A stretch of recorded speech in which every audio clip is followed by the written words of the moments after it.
The following program contains scenes and language of a frank and explicit nature. Viewer discretion is advised. In 5, 4, 3, 2, live now. David Phelps, Celebrity Boxing. Don't miss Trash Talking Radio every Tuesday night from 7 to 10. Yo, this is the Hammer Federation. Check it out. Trash Talk Radio, 7 to 10 every Tuesday. You know what I'm saying? Do it. Be there. Hi, this is Harry, sanitary engineer. You're listening to Trash Talk Radio. Next question, Jeff. Where are you? Right there. Yeah. I just want to thank TrashTalkingRadio.com. for all you've done to your bodies. It's still real to me, damn it! I mean, you're awesome. Thank you so much, Mr. Funk, for saying what needed to be said. I don't want to see it. I don't want to leave. Hey, I want to talk to Mike Trash, man. Don't be putting me down like that. I appreciate it. Hey, would you shut up? Hi, this is John Wayne Bobby on Trash Talking Radio. We're on every Tuesdays from 7 to 10. TrashTalkingRadio.com. Hey, this is Uncle Paulie from General Hospital. You better listen to me. I end up with cement boots. Every Tuesday, 7 to 10. TrashTalkingRadio.com. Be there. I'm Melissa Bacelar. Oh my God. No. Oh my God. No. No. It's Trash Talking Radio. It's Tuesday. It's 7 to 10. This is the Reverend Bob Levy, and you're listening to Trash Talk Radio. Only here, motherfucker. Hey, this is Billy Mays from the Grave, and you're listening to Trash Talking Radio Show on TrashTalkingRadio.com. This is the only radio show that you ever need. You listen in every Tuesday, 7 to 10 p.m. every week. And pow! You have instant entertainment. And if that's not enough, you act right now. You can listen to the archives for absolutely free. Now, how much would you pay? Call now. Operators are standing by. This is Danny Bonaducci. Nobody trash talks like me. That's why I quit the Partridge Family. A bunch of goofballs dressed up in red velvet suits. How embarrassing. If David Cassidy was there right now, I'd tell him what I think about him. Why? Because you're listening to Trash Talk, 7 to 10 p.m.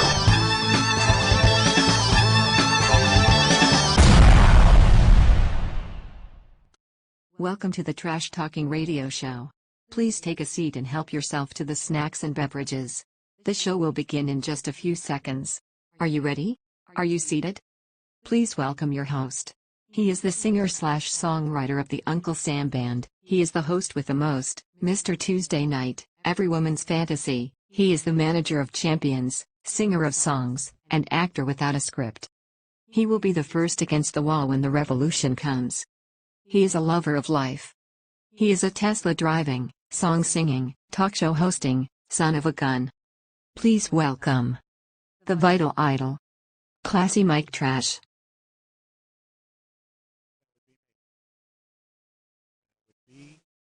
Hello, hello, hello. Checking to see if all is there. Right. I quite figured this new mixer out. It does some weird things. At least it does weird things in my headphones. I don't know if it's doing weird things to the people at home. Well, that's could be in the headphones, you know. You're listening in the headphones. I don't know. I haven't quite figured it out yet, but it's weird. That distortion or whatever it is. So let's hear you talk. I've got to make sure that you're there. I don't hear you. Talk. Still don't. Oh, wait a minute. Still don't hear you. I don't hear you though. Eat the microphone. Talk. I need to know if it's the. Oh, did you turn the switch off? Okay. There, is that better? There you are. I thought you were there. I could hear you there, but I didn't. They couldn't hear you. All right. Time to get going with this. Hi, Tamara. How you doing? Hey, Mitch. If I'm not on my friends list, I could not see your show on Facebook. Well, you are on my friends list. I don't know why you wouldn't see it.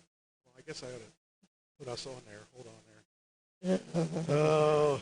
It's Tuesday. It's the best night of the week. That's I mean, what I heard. There. Hey, sweetie, how are you? All right. So anyway, all right. Yeah, I don't know why you weren't getting. Thank you are my friends list. I chat with you every once in a while. Anyway, so the show's back. I'm back. Trisha's back. Yes. For the second week, third week in a row, but the first week we didn't do a show. Something like that, yeah. Because hey, Mitch, you never got back to me. I got a problem with one of my computers, and actually, it's the computer that runs the show. I lost the audio driver, and I can't get it working.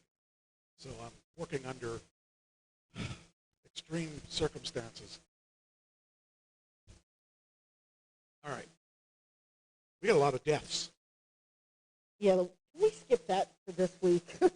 I don't know. It's depressing. I think some of them are depressing. Yeah. I wouldn't say they all are. So, let me look at my notes here. What we got? Let's see. I know there were a couple of those. There's one. There's another. There's another. And then there's the beach games. Uh-huh. So let's do this one first. You probably don't remember this guy. I remember him because he was big in the '80s, and but it was when Sergeant Slaughter was big. What? He had a guy that tagged with him called Don Kernodle. Okay. And Don Kernodle was, he was a decent. He was more of a enhancement talent, so he didn't usually have the limelight.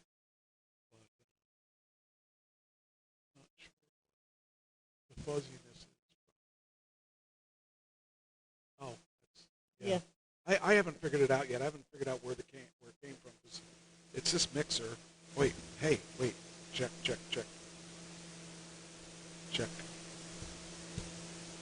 It's this mixer. I haven't figured out how this mixer mixes. Is that because it's an old mixer? Here we go. What's this?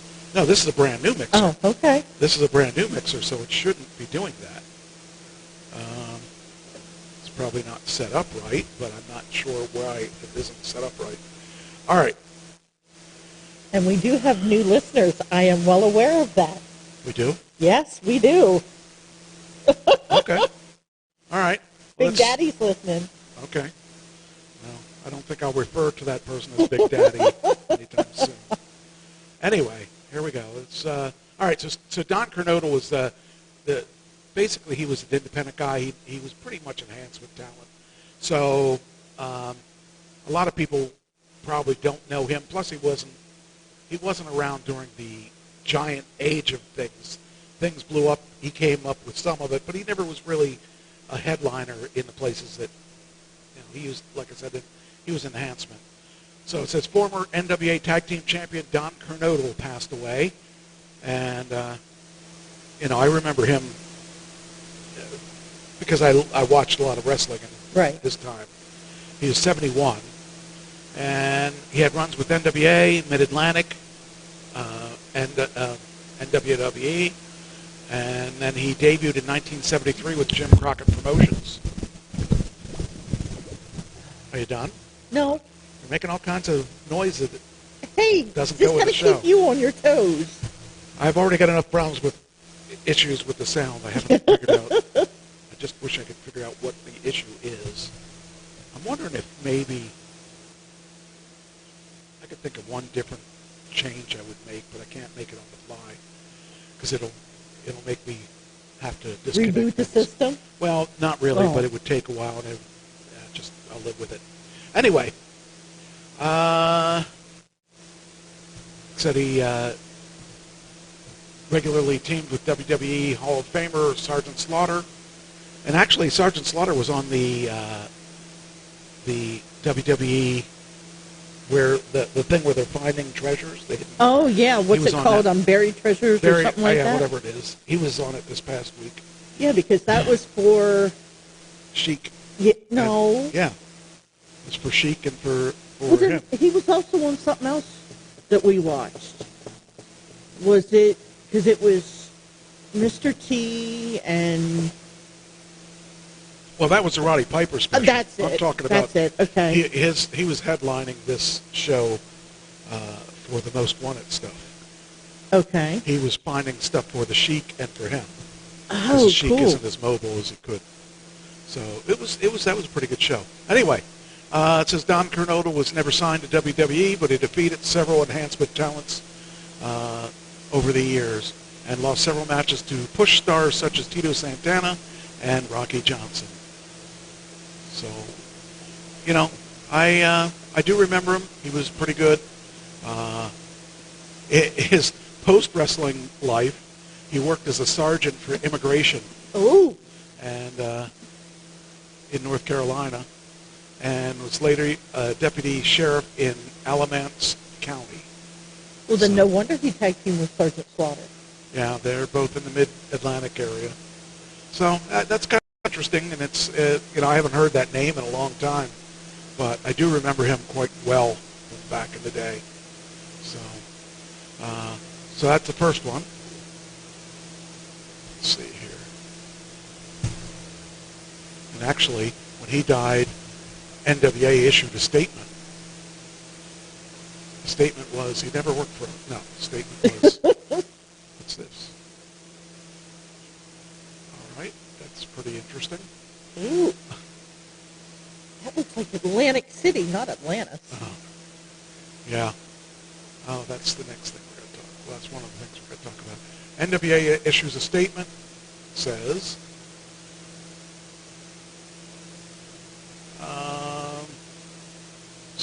Coronado teamed with Sergeant Slaughter at the Final Conflict show in 1983, an event that is frequently viewed as the one that paved the way for Starrcade. On this show, Ricky Steamboat and Jay Youngblood defeated Don Coronado and Slaughter to win the gold.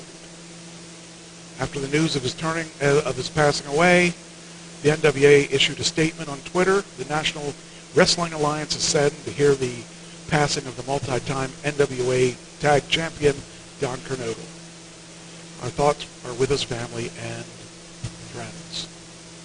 So, yeah, he definitely had a place in the history of wrestling. We also had Charles Grodin died. Now, I don't know if you know him. No. You probably do know him to see him in some of the movies that he was in, because he was in Heaven Can Wait, Midnight Run. He was in the dog movie. Lassie? No. Shoot, what was that dog movie? Marley and Me? No, bigger dog. Beethoven. Oh, okay. He died in his home in Connecticut. He was 86. And I'll tell you what, that guy, he did a lot of stuff in his time. And I didn't realize he was 86. I never really thought about it. But I was never a real big fan of his. But, you know, his role most of the time was the villain anyway. So he did his job. But, yeah, it says, after getting a start in television, Grodin graduated to leading and character roles in motion pictures. And usually portraying the exasperated urban neurotic. His dry, understated sense of humor also made him a perfect talk show host and guest. Later, to have his own cable show, he wrote plays and books. In 1972, The Heartbreak Kid, written by Neil Simon and directed by Elaine May, highlighted Grodin's trademark neurotic befuddlement and won him a Golden Globe The Heartbreak nomination. Kid, wasn't that Shawn Michaels? No, Oh. not that. Oh, okay. That was before Shawn Michaels was out of diapers. Diapers. Well, not diapers. I shouldn't say that, because Training pants. He's probably my age, so or a little bit right around there. Says here, the film in which Grodin's talents were perhaps best utilized was, what's that? What? It says that Phoenix NDI helper stopped working. All right. I don't know what's going to happen if I hit this button. Is it going to shut off? Don't know. Guess we'll find out. Is it still running? I think it's still going. Okay. Trying to see if it's still going everywhere, or if it's only still going here. It looks like it's still going. Some weird things happened since this update. This last Microsoft update screwed me up, I think. So it's not Comcast's fault this time. Oh, shoot, I want to reboot. Oh. Yeah, it could be. Okay. There, I turned it down. There, so hopefully it won't be as fuzzy. All right, what was I saying? You were talking about... in 1988, adventure comedy Midnight Run, which she starred opposite Robert De Niro. Roger Ebert said, De Niro's often said that to be the best movie actor of his generation. So, Grodin has been in movies just about as long, has appeared in more different titles, and is more or less the same generation, but never achieved recognition. Maybe because he often plays a quiet, self-effacing every day. In Midnight Run, he's literally handcuffed to Robert De Niro at times, and he is every bit the master equal. And the crucial final scene, it is Grodin who finds an emotional truth that defines their relationship. Grodin made his Broadway debut in '62. Ooh. Chin Chin. I think it's Chin to Chin. Okay. It's in a supporting role, out for praise. He was followed by another comedy in 1964, Absence of Cello. 2 years later, he wrote and co-wrote and directed an off-Broadway musical, Spoof, Hooray, It's a Glorious Day, and all that. He directed John Bologna. Bologna? I don't know how you pronounce his name. Is it Probably Bologna. Bologna? Just call him Oscar Mayer. And Renee Taylor's successful Lover and Strangers. He was hired and fired from Bruce J. Friedman's Steam Bath, as were several other actors. For television, he directed the Simon and Garfunkel special in 1969, and the Paul Simon special in 1977. And says he made his film debut in a little scene, Sex and the College Girl, in 1964. That had to be pretty out there for 1964 to actually have the word sex in your title. So anyway, Grodin has a long list of credits, and Well, they say bad things come in free. Well, the way I remember him is he used to come on to David Letterman all the time, and he used to complain to David about different things, and it used to annoy me to a certain degree, but I don't know. I get his comedy a little bit, so that's two people that have died. Okay, where's the third one? All right, the third one is the Nietzsche, which I'll do now. Okay. And it took me a while to get things working with this Nietzsche thing because it was too long to do what I wanted to do with it, and I was halfway in the middle of doing it, and I had to do it differently, so it came out the way it came out, so you're going to have to just...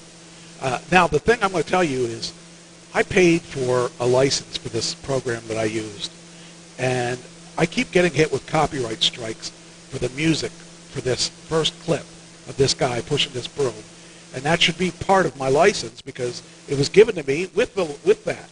So just to tell you how things irritate me, that should not have been a problem. Anyway, enjoy this. This is from Nietzsche and Buddy.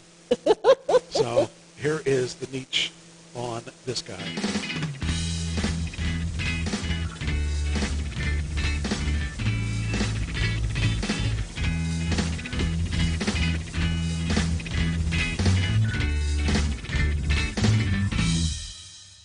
Hey guys, how you doing? This Nietzsche. I could have went a lot of different ways with today's commentary, but I'm going to do it with Norman Lloyd. Not sure if some people are going to know who he is because he was an actor for so many years that people tend to not always remember people from the past. But basically, Norman Lloyd's career started in 1941, I believe. That was his first film. And his last film was in 2015 when he did the movie Trainwreck. That's almost 80 years in the business. It is unbelievable to think that this man did that much television work. And the reason I bring him up is he passed away on May 11th at the age of 106. Imagine that. I mean, I can't even begin to think that somebody could live that long. I mean, it's been done before, but for this man to have lived that long is really remarkable and astounding. I followed his career in the 80s. He was on a show that I really liked to watch. It was called St. Elsewhere, and the show ran for 6 seasons, and he played the tough, lovable Dr. Daniel Ashlander, who throughout the series had suffered from liver cancer.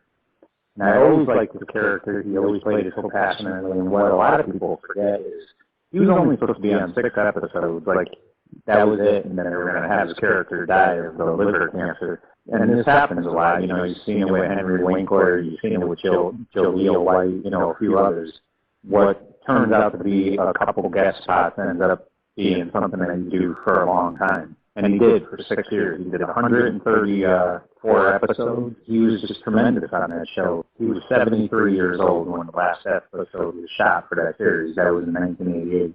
Usually you think maybe you might get 10, even 15 more good years if you stay healthy. He lived 33 more years after that show went off the air, and he was 73 years old.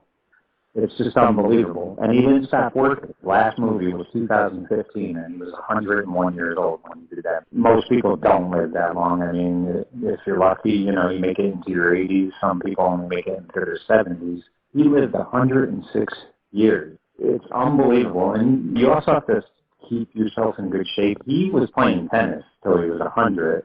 When his legs just kind of wouldn't cooperate anymore. And he was driving up till he was 100 when his son convinced him that maybe it's time to stop driving. I remember seeing an interview he did, and he was like 98 years old. He looked so good, too, when he was talking. I said to myself, gee, you know, I wonder if he'll make it to 100. A lot of the cast from St. Elsewhere attended a 100th birthday party for him, and so many of these guys just talk so affectionately about him. Howie Mandel calls him one of his best friends ever. Ed Begley Jr. called him his best friend in life. He was a mentor to so many of these younger people. I believe his birthday, don't quote me, but I want to say it was like November 7th. I'm not going to lie, Monday I was talking about him to a few friends. I was saying how he's 106. He looks in good shape and stuff like that. I woke up Wednesday. I woke up around maybe 5:15 in the morning, and I'm scrolling down, and I just see a picture of him, and like right there I knew, because I said, there's no way he's going to be mentioned for anything else but like his death. And I knew, like, as soon as I read it, when it said after Norman Lloyd 106 passed away, I'm not gonna lie, I know he lived a full life, but for following his career, there was sadness there, because you just looked at him and you just felt like he was immortal, like he was gonna live forever, and it was his time, I guess, to go. But I mean, 106 years is just unbelievable. Think about what he lived throughout his whole life. Stock market crash, 2 world wars, World War I and World War II, Depression, 9/11. When he was born, there was no TV yet. And when he passed away, there were smart TVs, there were smartphones, this and that. He saw everything. Keep in mind, he went to the 1926 World Series between the Yankees and Giants, I believe. And then in 1917, he went to the World Series between the Astros and the Dodgers. That is unbelievable. And he was a tremendous tennis player. He always played it on the side. Friends would always say how passionate he was about the sport. And he played it till he was 100 years old.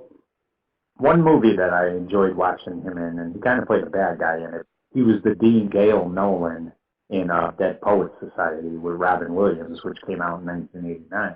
And it was a tremendous movie. And, like, that was the first time I saw him in a movie or anything, film or TV, where he kind of played the heavy, you know, where he's a bad guy. And he did such a remarkable job in that movie. To this day, I could watch that movie over and over and over again. It's just a classic movie. In 1957, he started doing a lot of the Alfred Hitchcock Presents, you know, those TV miniseries that would come on. He always played a different character, and he was so well liked that Alfred Hitchcock kept bringing him back because he really enjoyed the type of work he did, and he was so good in those. Because I've watched a lot of them over the years because they've been shown and stuff, and when I found out he did them, I definitely like to see guys you see when they're older, and then you get to look at them when they're younger, what they were like. So I'd always watch those, and he just did a tremendous job. he left such a lasting impact on the entertainment business that people tend to forget. And he was as underrated of an actor as anybody there ever was, and he probably deserved a lot better than what he got as far as recognition went, because he was that damn good. I mean, if you don't believe me, just watch St. Elsewhere, watch Dead Poets Society, watch anything this man has done, and he always gives it 150%. The other thing, too, about him was remarkable is when people asked him how has he been able to live so long, he said something that I always felt was very telling. He said, if you convince yourself that you want to live, then why can't you live? He felt like that all the time. His wife, Peggy, who he was married to for 75 years, I mean, she died in 2011 at the age of 98. But think about that. I mean, the two of them lived such a great life together. You know, to be married for a good majority of their life is just awesome. And they had such a tremendous love for each other. And he believed that age was just a number. And we all feel as we get older, wow, we're on borrowed time and stuff like that. But he never lived that way. He lived every day like, I'm alive and I'm going to make the most of it. And he did that all the time. I could recall when he turned 105, they had a birthday party for his whole family and friends and stuff. And he spoke and he was telling jokes. And I mean, he just seemed so alive and so full of energy and stuff like that. Yeah, he was in a walker, but when you're 105, to still be walking at all is a total victory as far as I'm concerned. And the man just was a credit to the industry, and he's a credit to life. He's the type of guy that can inspire you because he did everything in his life. He did what he wanted to do. He had 2 children. Just another thing, too. One of his children passed away in 2020. His daughter, she was an actress, too. And she was 81 years old. Imagine that like, your father's still alive when you're 80 years old. I mean, that is just hard to believe. This man just had a longevity for life. When you watch somebody and you follow their career, you feel like you know them. There's like a type of bond that you have with them. No, it's like I love the Yankees. I always feel like those players are guys that like I'll always be grateful to. And even though I don't know any of them, there's that appreciation for what they gave me as a fan. That's how it is with him. He was as underrated an actor. To me, he's a legend. I don't care what anybody says. He really came onto the scene in like 1941. That is like 80 years of being in Hollywood. Who couldn't say that? I mean, there's not many that could. I know Kirk Douglas could probably say it, and there's a couple others, but what this guy gave to the business for all those years, decade after decade after decade, there's a sadness in me, and I get it. He lived a great life. I know he wouldn't want anybody to be sad for him, but I am. To me, when you follow somebody's career like that, and you just like admire the fact that like how they lived all those years, there is a sense of sadness when someone passes away like that. And I want to thank Norman Lloyd. He was a tremendous actor, and he was somebody that always inspired me. And I thank him for everything he ever did for me as a fan. I'll never forget it, and I will always be a fan of Norman Lloyd. And God bless him. He's a terrific man. He will be missed. I hope everybody's doing well, and I hope you guys all have a great day. Take care. Great day. All right. Well, that's that. So now I need to bring us back up. I freaking forget how I do this. Push the button. That's which button? That one. There we go. There we are. Hey. Still trying to figure out this mixer, why it's just, it's kind of like a puzzle. Well, the sound is fuzzy. I don't know why it's fuzzy. And I figured that Maybe I'd it's figured it out by now, but I didn't figure it out. I don't know that it's not this. See, check, 1, 2, check, check, check. Maybe it is. Maybe I can turn it down now. Check. Which one is it though? Freaking. It's playing musical buttons. Wait a minute. Hold on. Check, check, check, check. Still got a lot of hiss. I don't know what it is, but you'll have to figure it out for next week. Yeah. So here we go. Now that's the end of that one. Now we only have one left. and the one is closest to me. And a lot of people don't like him. I don't care. I don't care if you like him or not. He was a friend of mine. Mm-hmm. He treated me fairly well, and had him on the show many times. And that was actually one of the first people that got us ratings, because this guy was never on the air with anybody until he came on with me. And then all of a sudden he was on a lot with me. Yeah. And people were like, how did you get him? How did you get him? And, You're not going to reveal your secrets, are you?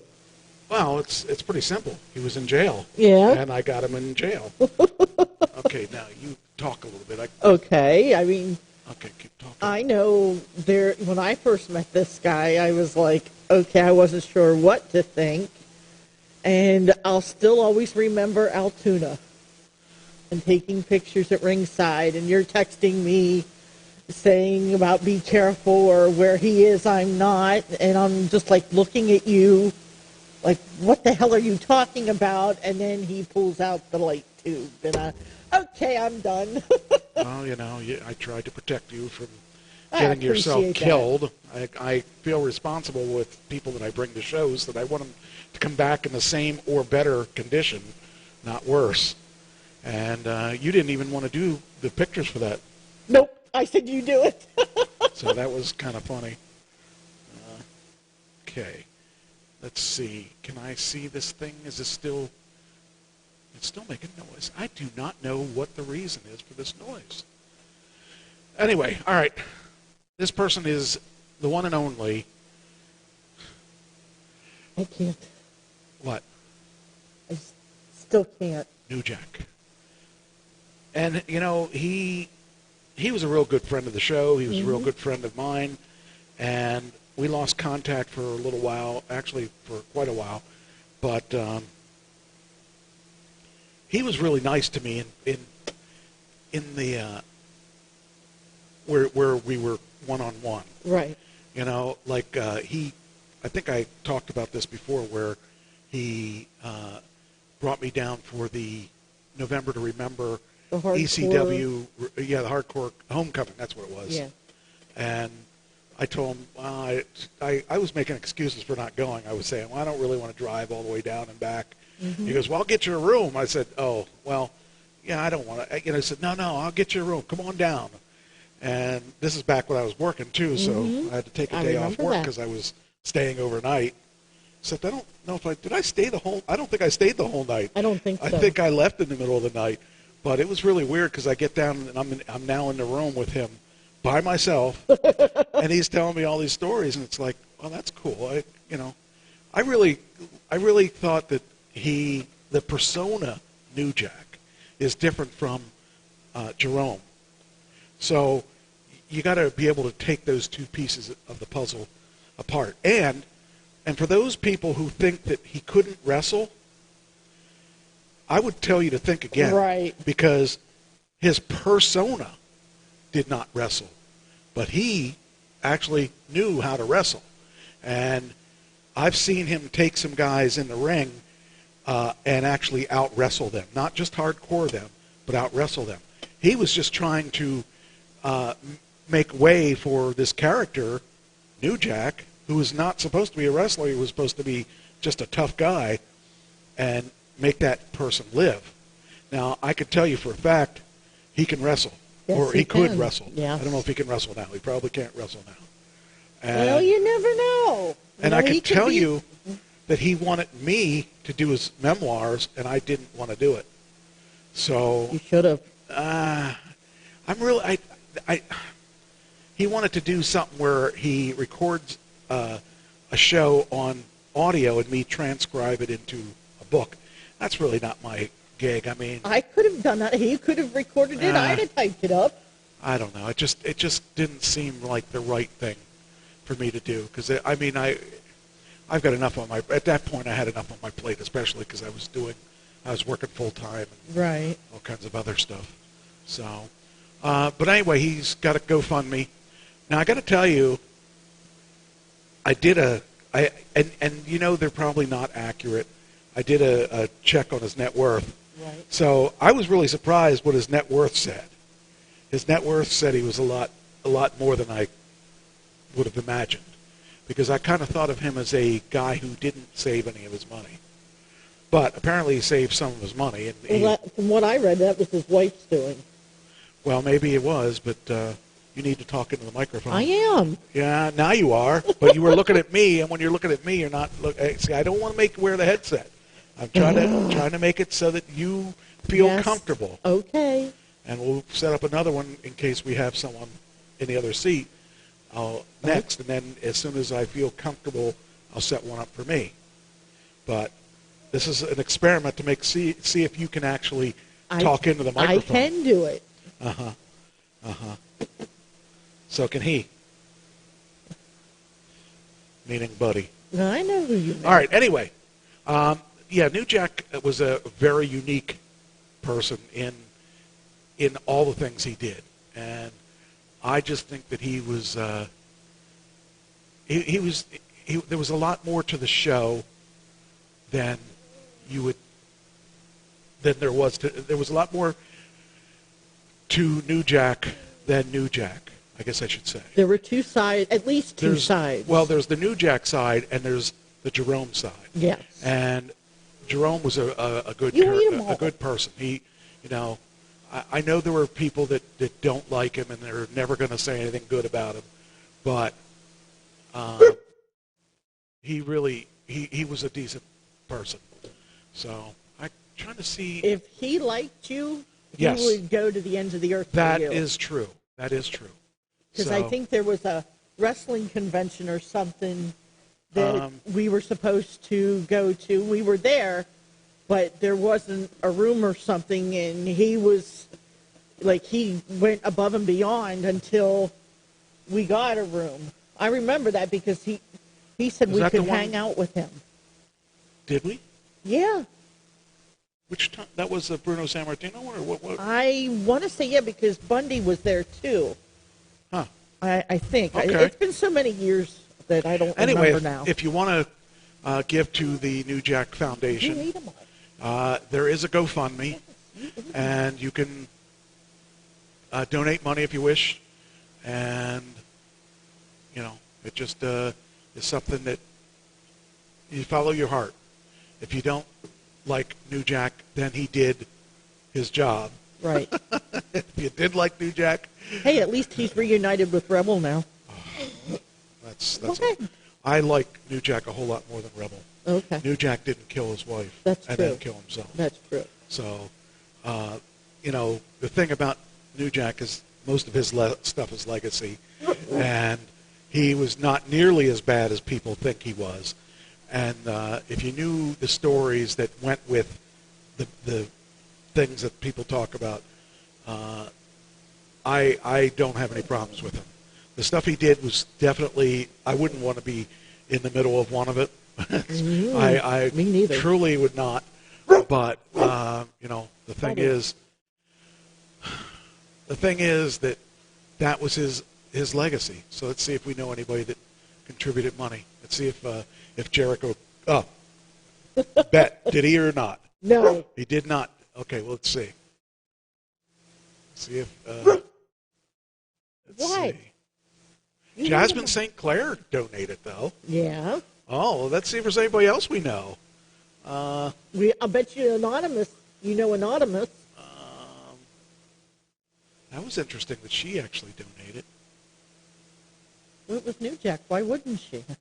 Well, a lot of people didn't get along with New Jack. Like a lot of people didn't get along with Balls Mahoney. Yeah, true. Mostly, she didn't get along with Balls Mahoney. I bet she didn't donate to his funeral. Looking here, I do not see anybody. Dave Johnson, he donated here and there. Could be senior, junior. It could be. Could be he felt he wanted. Oh, Peter Dinger. That sounds like somebody that. Well, look, Chris Jericho. What? No. That's what it says, Chris Jericho. Maybe he did. Yeah, but $5? Who knows? That's not a Chris Jericho donate. That would be kind of weird. Let's keep looking. See, lots of people donated 10, 20, 25, 7. Here's 17. Why did he donate 17? Maybe that's all he had in his checking account. I guess. What? Just kind of funny. Let me see. Anyone else we know? There's a lot of 10s and 20s and 25s. And, really? Let's see. Get near the end here. I don't see anyone else. Oh, Brian Alvarez, he donated $100. He's one of the, he goes and does a lot of, like the newsletter that I used to read. He does stuff with them. It's interesting. But I just, I will tell you, it caught me off guard. I didn't know he was, but I saw an interview. Would you be quiet? Knock it off. Go lay down. You didn't do this all the time that she was away for the most part. I mean, you did a little bit. You didn't do it that much.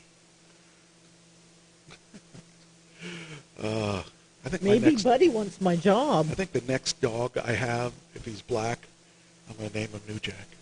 Oh, Lord. Anyway, yeah, it looks like they're doing all right, though. They're almost at $12,000. They're trying to get $50,000. So, but yeah, I feel for Mrs. Jack. Not making light of it, but I didn't know he was married. But it's kind of interesting because it shows that there's someone for everyone. Mm-hmm. He was with Terry Runnels for a while, which was... And you still have his promo that he did, right?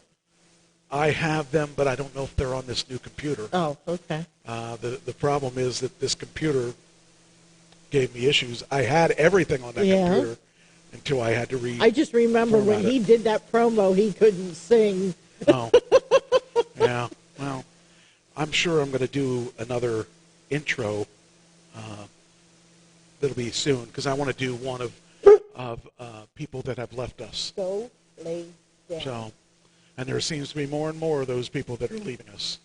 Mm-hmm. It's really it's sad, but yeah, one of my best stories with him is when I went down there to that hardcore homecoming, and he got me a room, and I didn't know what to expect. I mean, we had talked on the phone many times, right, and talked on the air many times, and he wanted to, like he was living in Pittsburgh at that point, he wanted to drive here and be on the show live.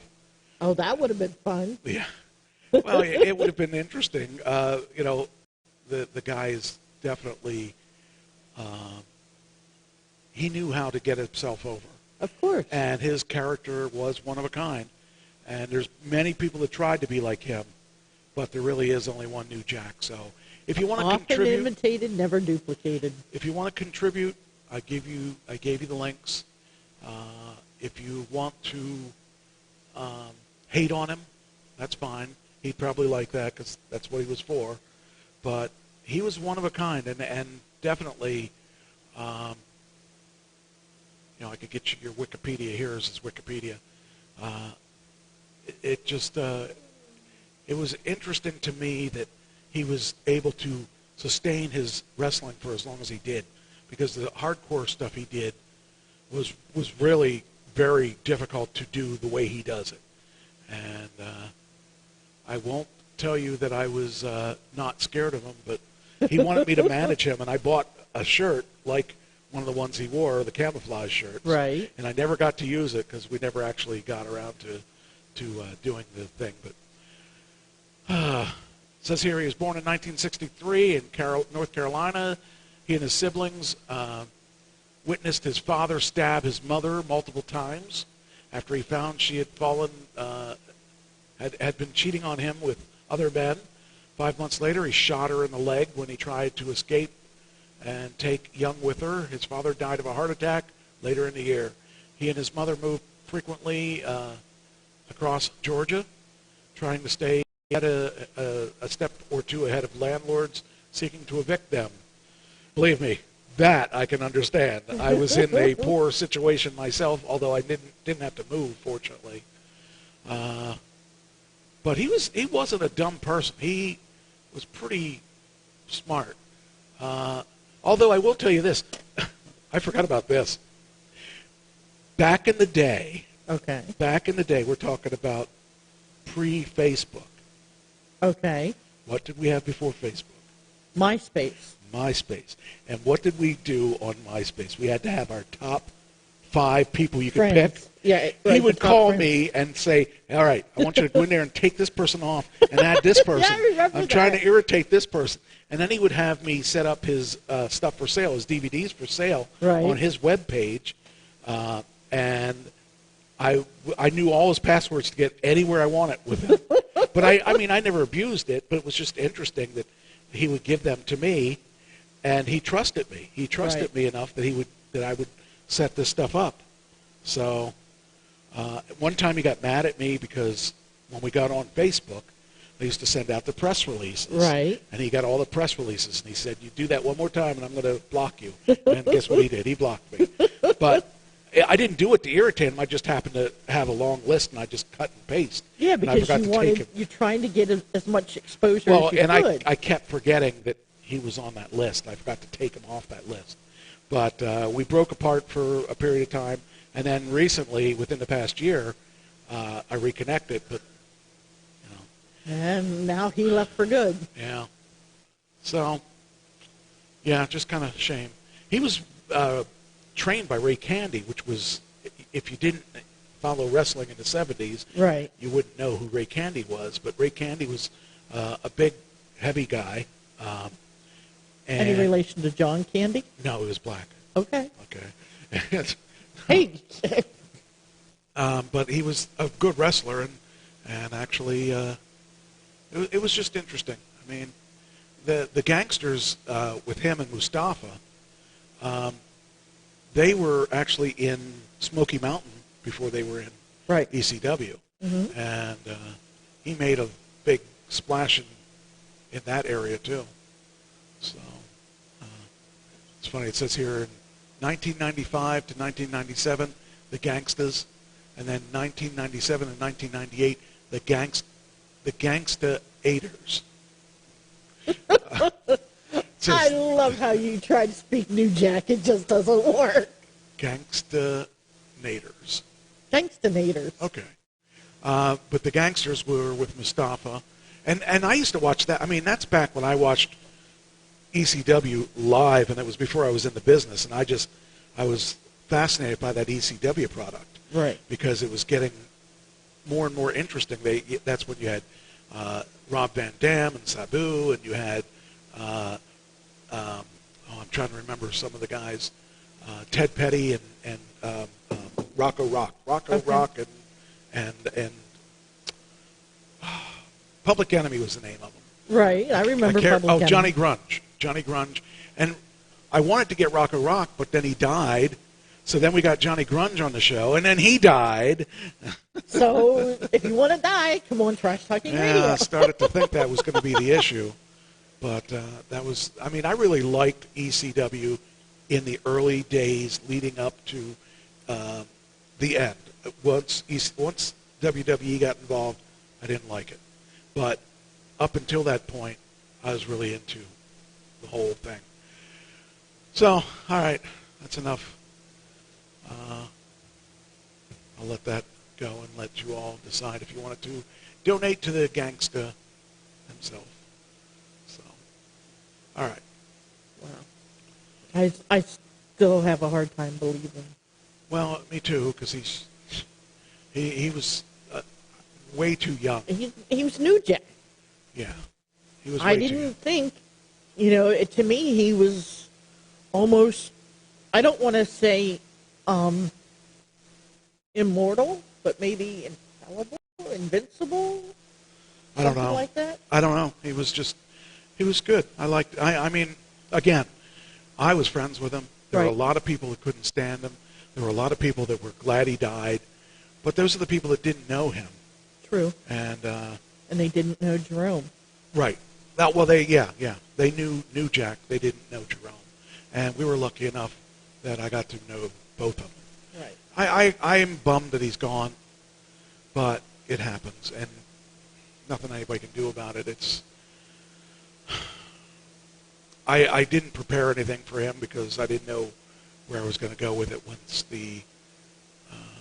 I started talking. I was reading some of the other, like the postings that other people put up, other wrestlers and stuff like that. And C.W. Anderson, he had put up a picture that his fiance took where he was at a show and he had his head down because, he was thinking of New Jack. And I mean, it brings tears to your eyes. And when you have people that are that close, it affects you. Oh yeah, truly, it was definitely it was a shock. I mean, because I never really thought about it because, you see these guys and you think, well, there's certain guys. He's still young. There's certain guys that you would probably think it was gonna, but then there were, like this one guy I want to talk about. After the movies, I'll talk about him. Nick Gage, if you remember. Yes. Do you remember him? I remember the name, and I probably would if I saw him. All right, if I remember, we'll talk about him in the next segment. I mean, the next segment's the movie segment. The segment after that. Okay. All right. So let's talk about movies, because I got to see some movies. Got to see Coming to America. What? Nothing. I'm not saying it. Isn't that the Eddie Murphy movie? Yeah. But wasn't that already out? Part 2. Oh, okay. Coming to America, not coming to. Okay. See, that's the difference. Okay, so the first one, he was coming to America to find his queen. Right. So he went to Queens in New York to hopefully find his queen. The second one, he finds out when he went the first time to find his queen that he was, I don't know if he was drunk or drugged or something, and his assistant had sex with a woman in Queens. Oh, boy. And so did he, although he was drunk or passed out or something. So that woman had his baby. A baby daddy. So he was going back to find his son, his only son, because he had two or three daughters. I think he had 3 daughters, but not a son, and to pass on the crown to the next. Because if he didn't have a son, his daughter would have to marry someone, and the crown goes to the son that marries, as it should be. Anyway, the movie was actually pretty funny. Eddie Murphy played 3 parts, and what's his face? Eddie Murphy's buddy had his own talk show. Not Geraldo. Arsenio Hall. Arsenio Hall played 4 parts. And it's funny because you see them playing as the main characters, then they played these side parts, like the one was a barbershop. Oh, geez. And he's playing a different character altogether, and it was just like the first movie, except it was the second movie, and it was okay. It was fun, and that's what it was supposed to be, a funny, fun movie. And it turned out to be pretty fun and pretty funny. So if you didn't see the movie, it's on Prime. Amazon Prime. Amazon Prime. Okay. And I would suggest seeing it if you like Eddie Murphy. I thought it was a good movie.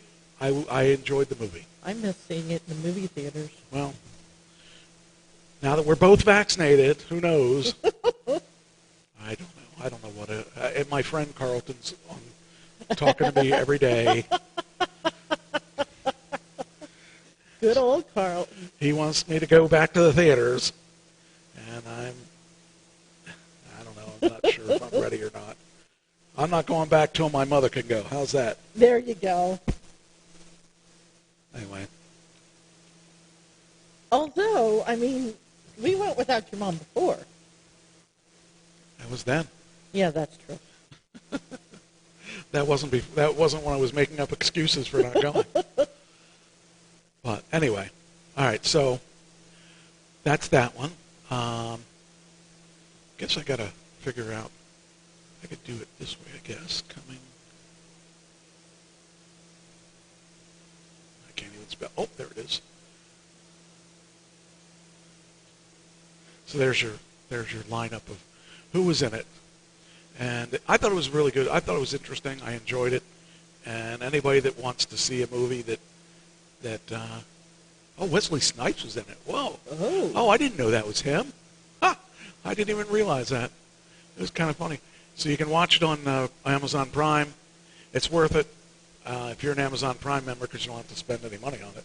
And if you're not an Amazon Prime member, it's worth $10 for Amazon Prime for 1 month. They've been actually having some good stuff on there. I enjoyed watching the one movie I told you about that had the what was it? It was the one wrestling movie, and it was talking about they were actually Trent Acid was in that movie. Oh. The one that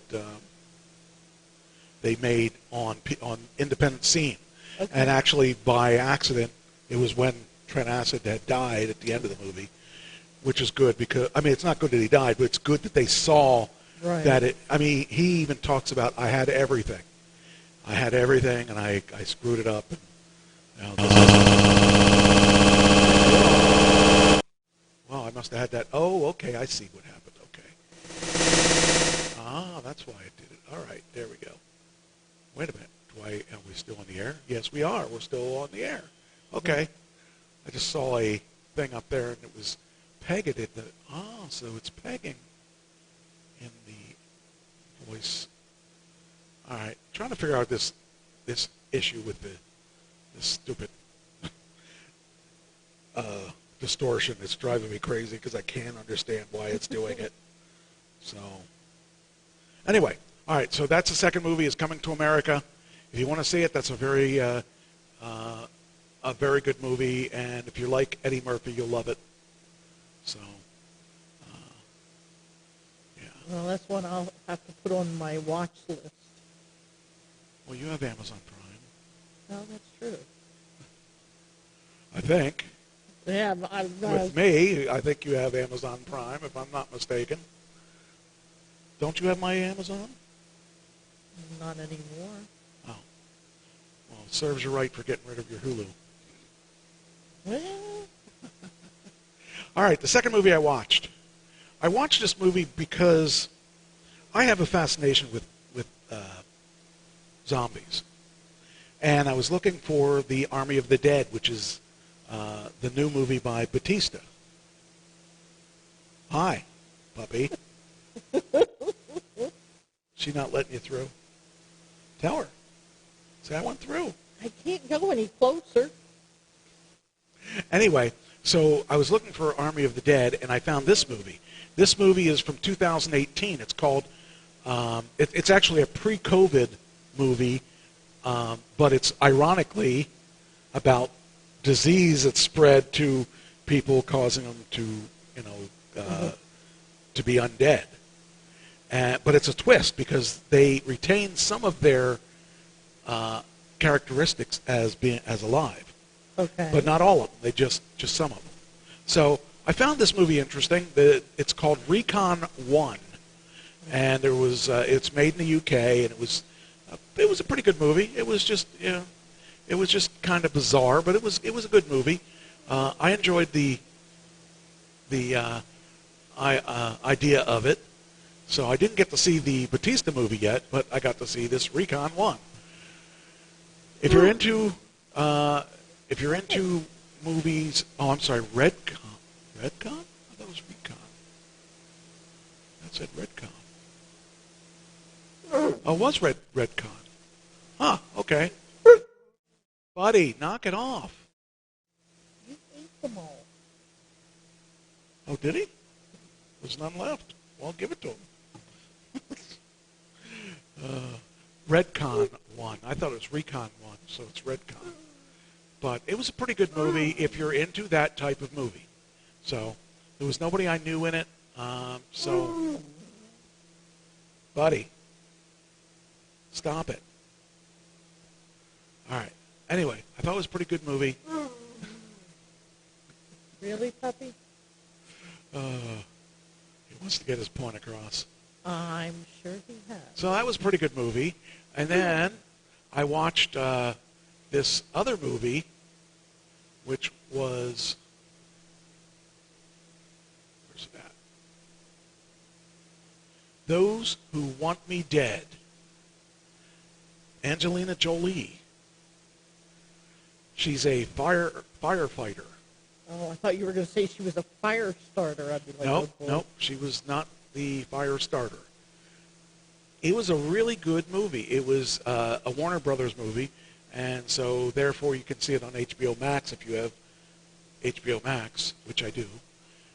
It was an action survival thriller, and everyone's trying to get this little kid because his dad was hunted down and shot by these gangsters, for lack of a better word. And I don't remember why. I forget why, but anyway, so the guys, they track him down in his car, and this kid's in the car too, and the guy ends up running off the road and going down a ravine and crashing his car, and he's still alive. And he says, son, go down to the river, to the bottom of the river, and follow the river until you get to a town. Do not stop and wait for me. He knew he was in trouble because these guys wanted him. They wanted to kill him. So the kid ran off, and they end up killing the dad, and they keep looking for the kid because they figured out the kid was there, and so they end up tracking him down and trying to kill him. So, but it was a good movie. That was Angelina did a good job.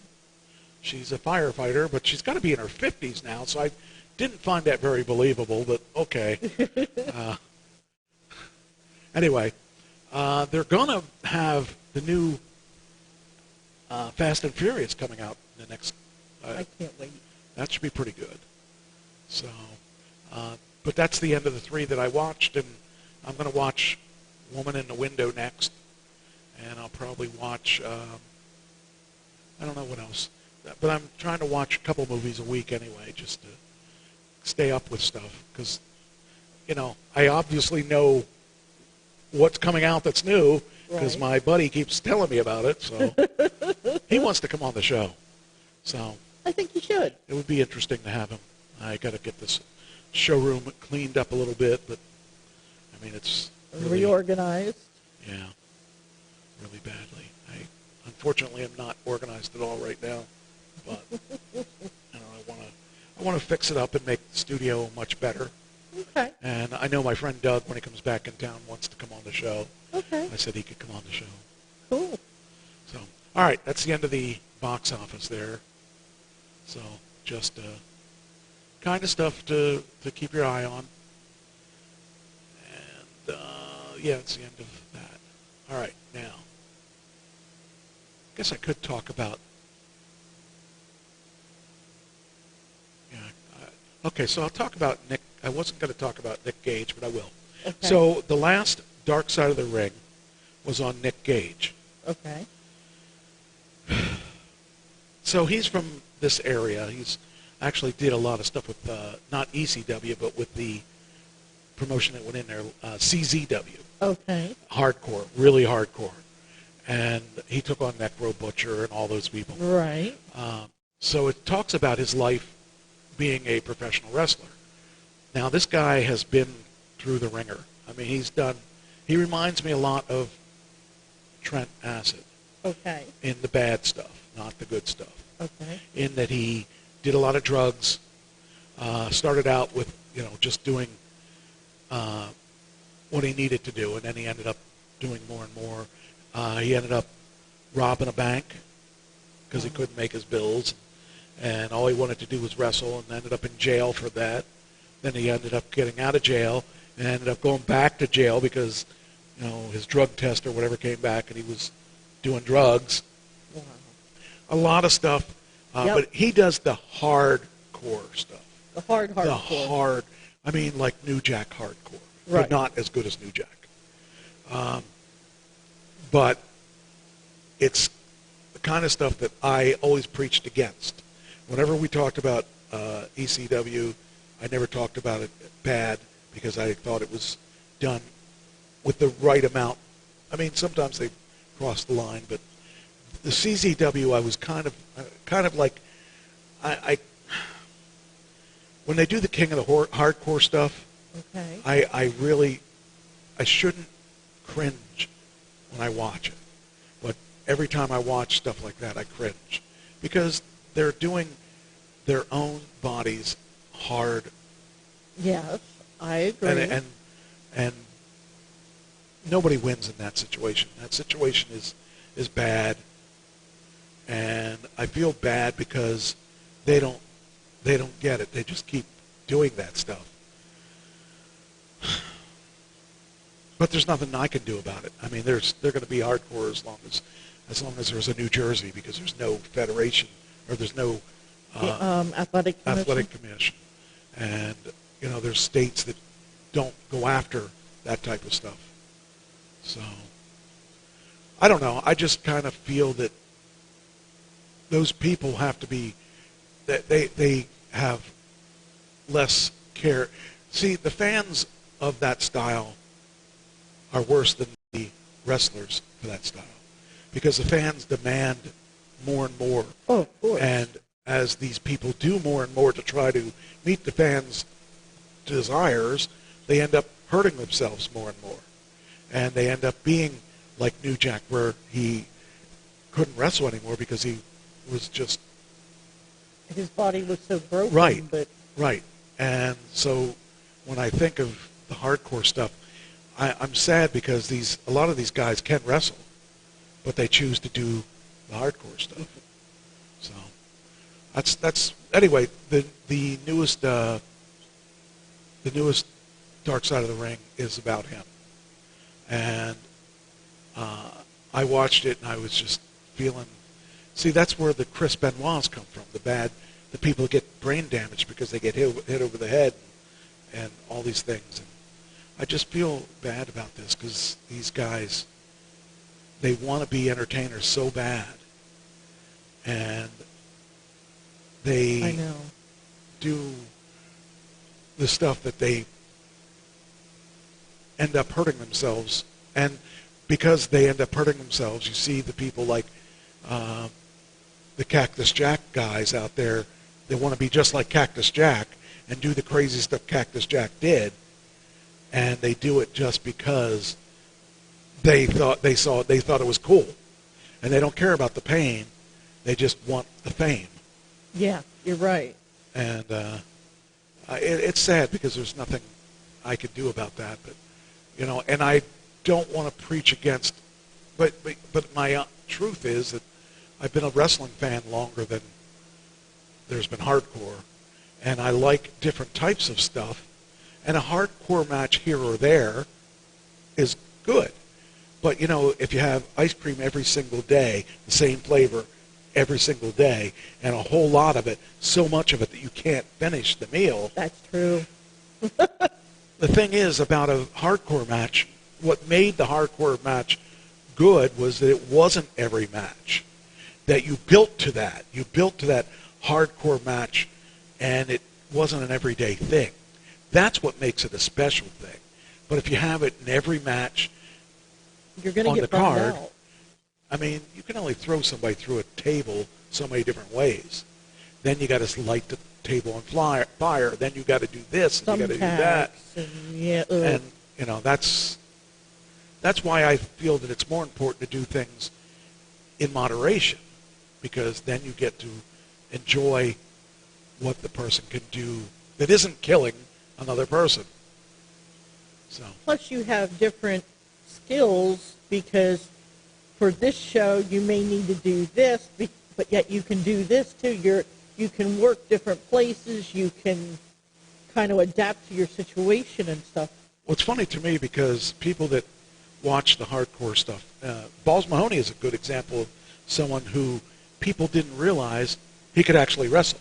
Right. But I've seen him actually wrestle, not just hardcore. He got in there and he got together with some guys that were decent wrestlers, and he kept up with them, and he did a really good job. New Jack's the same thing. I saw him wrestle, where he actually wrestled.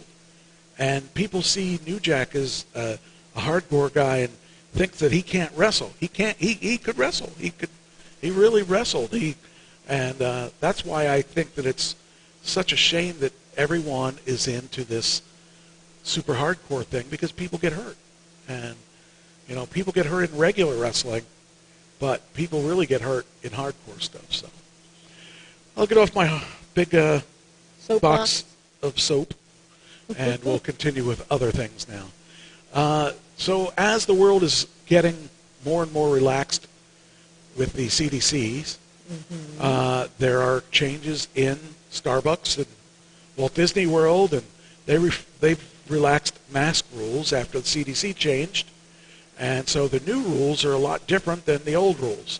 So, hold on a sec here. We got to share this so that people can look at this as we go. So what do you think of not being able to wear a mask or not having to? Well, I still wear my mask for the most part because I try to be respectful of other people. Yeah. But there is going to be a point where I'm going to say, okay, I'm not going to wear it anymore. And, you know, I have actually put my sticker where you can see it. Well, the sticker doesn't mean anything. It's the card that means something. Well, nobody's going to ask you for the card, but, you know, I do have another sticker that I can put it on something other than that. You know, I got the card, but for the most part, people aren't going to ask you for your card, but, you know, if you show them your sticker, that should be good enough. Not necessarily. Well, I have it at the same place, so it doesn't, Right. If anybody asks me, I could... See, I don't have a sticker, but I have my card, and... Has anybody asked you for your card? Really? Yeah. Where? It was at a convenience store. They ask you for the card? Because I didn't have a mask on, and I said, well, I'm fully vaccinated. Huh. They're like, really? And yeah, I was like, yeah, and I pulled my card out. All right, well... The card's just a little big. It's huge. I wish the card was the size of a credit card rather than the size of a book. Well, it is if you fold it. It's just a lot of Well, the other thing, too, is, you know, we could take a picture and then pull the picture up and say, see? Okay. Anyway, I'm going to take your microphone away if you don't start using it. Yes, Mom. I mean, Dad. So, all right. All right, here's the deal. It says Starbucks and Walt Disney World are the latest companies to relax their mask policies after the Centers for Disease Control and Prevention announced that people who are fully vaccinated against the COVID-19 no longer need to wear the face coverings, whether indoors or outdoors, in most circumstances. Starbucks, in a statement, said Friday that facial coverings will be optional for fully vaccinated customers beginning Monday unless regulations require them by law. And I think the most places that are requiring them are like medical facilities and restaurants and things like that. I like how you did that. Oh, he's looking. I got to get closer. It's kind of hard here to sit on this corner, but... Well, you could move over a little more, and I can move over. No, I get in trouble when I do that. Who's going to get you trouble? Oh, that's true. So, anyway, it says our responsibility is to protect our partners and customers, and we're committed to meeting or exceeding all public health mandates. So, meanwhile, Walt Disney World said in an update on its website that masks are now optional in outdoor common areas. The change took effect Saturday. Face coverings are still required upon entering and throughout all attractions. And then it says in a memo Friday, Walmart says masks will no longer be required by fully vaccinated employees or customers starting Tuesday. The largest chain also announced a $75 bonus for employees who get or are vaccinated. So there you go. Get your job at Walmart back and get your show your thing, get your $75 and quit.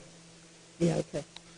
I mean, how difficult is it to carry it in your pocket? Okay, let's just move this up like that. Oh. Well, the thing is, it's pointing down, and you're talking over it. So at least we're experimenting with a no headset thing for her, and it's not working out so well. She was better last week. Some reason she is afraid of it this week. I don't know if she had a problem with a big microphone hitting her in the face or something at some point. No, my contact is watering, so I can't judge the distance here. Oh, okay. I don't know. Must be a big mic problem. I don't know. I don't know. Only you would know that. So, okay. Anyway, so that's... but I mean, I carry mine in my pocket. That way, if someone asks me to put it on, fine. And it doesn't take up a lot of room. Right. I still have the one attached to my Yes. thing. And I always am glad that I have that, because if I leave the car without one, I can automatically... And I've done that too, because I have them in my backpack, and then I'm thinking, shit, I don't have one, especially if I leave my backpack at home and I'm just running to the store real quick. But I had some in the glove box. I think I'm down to one extra one now, so I got to be careful when I do this. Well, I usually stay home for the most part, so I don't have to worry about it. Yeah, lucky you. Yeah. Yep, I am lucky. I am very lucky. So, that's that. And then... I will tell you this. I went to a baseball game Saturday night. Carlton wants me to go to baseball with him. I think you should. I'll take you to see the Senators. Well, he has season tickets. Yeah, I went to see the Senators Saturday night. I loved it. Maybe he and I can double date with you and... I don't know. But anyway, you know, it was funny because the website said you had to wear your mask. But I had seen something on Facebook that said you didn't. So what do? You stick it in your pocket. And if you need it, fine, you have it. If you don't, okay. There were some people that wore theirs, and that was fine. They still had the seats socially distanced, because the whole, I think it was one or two rows in front of me, they had them marked off where you couldn't sit in them. And, of course, you know, however you group your seats together, they have those there. Well, one of the ushers, I guess you'd call them, he had said to me the reason that each seat next to the bullpen the whole way down was blocked off because you couldn't be right up next to the fence. Okay. And there were two little boys down at the very bottom. They wanted to catch, you know, the foul balls and stuff there. And he made them move over a little bit so they weren't right up next. If they were my kids, they wouldn't be able to catch foul balls. I don't want anything foul with my kids. Oh, shut up. And, I mean, I could understand that, but, you know, it was okay. And there were other kids running around that just didn't care. You know, their parents weren't really watching. Are they waving their them. hands in the air? No. Just like they don't care? No, but the one girl behind me, I knocked her for a loop. Anyway. But my favorite retired sanitation engineer was there. See, that's another reason you should go. He always liked to do that stuff. Well, you should go. I'll even take you. I will buy your ticket for you. You and Carlton and... No, I'll buy yours. Well, he has season tickets. Oh, then he doesn't need me to buy it. Right, that's what I'm saying. But we can, you know, see Harry there. That'd be kind of cool. Harry doesn't even remember me. Oh, yes, Harry does. He never talks to me anymore. Oh, he remembers you. Trust me. Okay, Dwayne Johnson reportedly trying to revive a classic Arnold franchise. Which one do you think it is? Oh, I don't know. Well, he's, just pick an Arnold movie. Terminator. Let's see. When Arnold Schwarzenegger made an uncredited cameo during his opening of 2003's The Rundown, it was clearly designed as passing the torch with the elder statesman of the action cinema, giving his public blessing to Dwayne Johnson. It'd be an understatement to say that The Rock has lived up to those expectations, but he's now the most popular talent in the entire business. But if you don't agree with that sentiment, you can't deny that he's definitely the highest paid. He also might mimic Arnold's run in politics someday if the political posturing leads to something bigger in the future. But now he's focused on his acting career. Actually, the Black Adam is going to be his next big movie that they talked about that we've. But he thinks he's not big enough for that yet, believe it or not. With that, you see him next to any other person in the movie business. There's nobody that has a body like his. And the closest would be probably Thor. Yeah. But he's nowhere near what The Rock is. So The Rock definitely has a definitely. He can put his shoes under my bed anytime. It seems the parallel between the Terminator and The Rock may want to run deeper quite soon, as Daniel Richman is claiming that Johnson wants to revive a classic Schwarzenegger franchise to star in himself. But the tipster doesn't want to offer much detail on why, on what's an incredibly vague statement, that other than it might be Total Recall. I like Total Recall, and I could see The Rock doing it. It says here, as for what it could possibly be, we have got no clue, especially when Arnold Schwarzenegger hasn't starred in a whole lot of sequels. The fact that outside of Terminator and The Expendables, the only time he's played the same character more than once came in 1984's Conan the Destroyer, and even the word classic is open to interpretation. When you could realistically name Commando, Red Heat, The Running Man, Predator, Kindergarten Cop, True Lies, and Eraser as the best of the rest. So, I don't know. I just thought I'd make a guess. But it could be the Terminator, and I would like to see him. Actually, I don't care what he makes. I go to see everything The Rock does. So of course, it's just a matter of time before he'll do. Is that his other job other than working at Red Lobster? What? You forgot, didn't you? I did. What are you talking about? Oh, okay. Now you remember. So you know Storage Wars is back. Yes. Did you know that? Well, first off, my favorite crew on Storage Wars was Brandy. Right. And Jared. Okay. Because I thought she was hot. Yeah. But she's stupid. Why? Well, because she's with him. Oh. But, okay. Well, they've been together forever. But Jared from Storage Wars, charged with domestic violence, allegedly pushed Brandy. Oh, geez. Now, the thing is, I'm worried about the pushing stuff because I remember when I was in a volatile relationship, one year I was told I was going to spend Christmas in jail because the person was trying to get me to hit them. Now, I don't know if it's that situation, if she was, or if he actually did hurt her. Right. See, a lot of this thing is kind of scary because you can turn everything into an assault charge. Throwing chicken wings would be considered assault nowadays, where it wasn't 20 years ago. It's better than pepper. It is. However, it just kind of concerns me. I mean, I don't know. I just kind of But it's feel, also you're innocent until proven guilty. Well, so they were a funny couple, and I didn't really understand the thing between them because he was such a kind of a punk. I mean, I like Jared, but she was kind of like a cute girl and had a brain and all that, and I couldn't understand why she was with him. And I didn't know how much of that was show and how much of that is not show, because a lot of that is show. Right. Like Dave, the guy, the mogul guy that. Yeah, I know who you're talking about. You know, he would.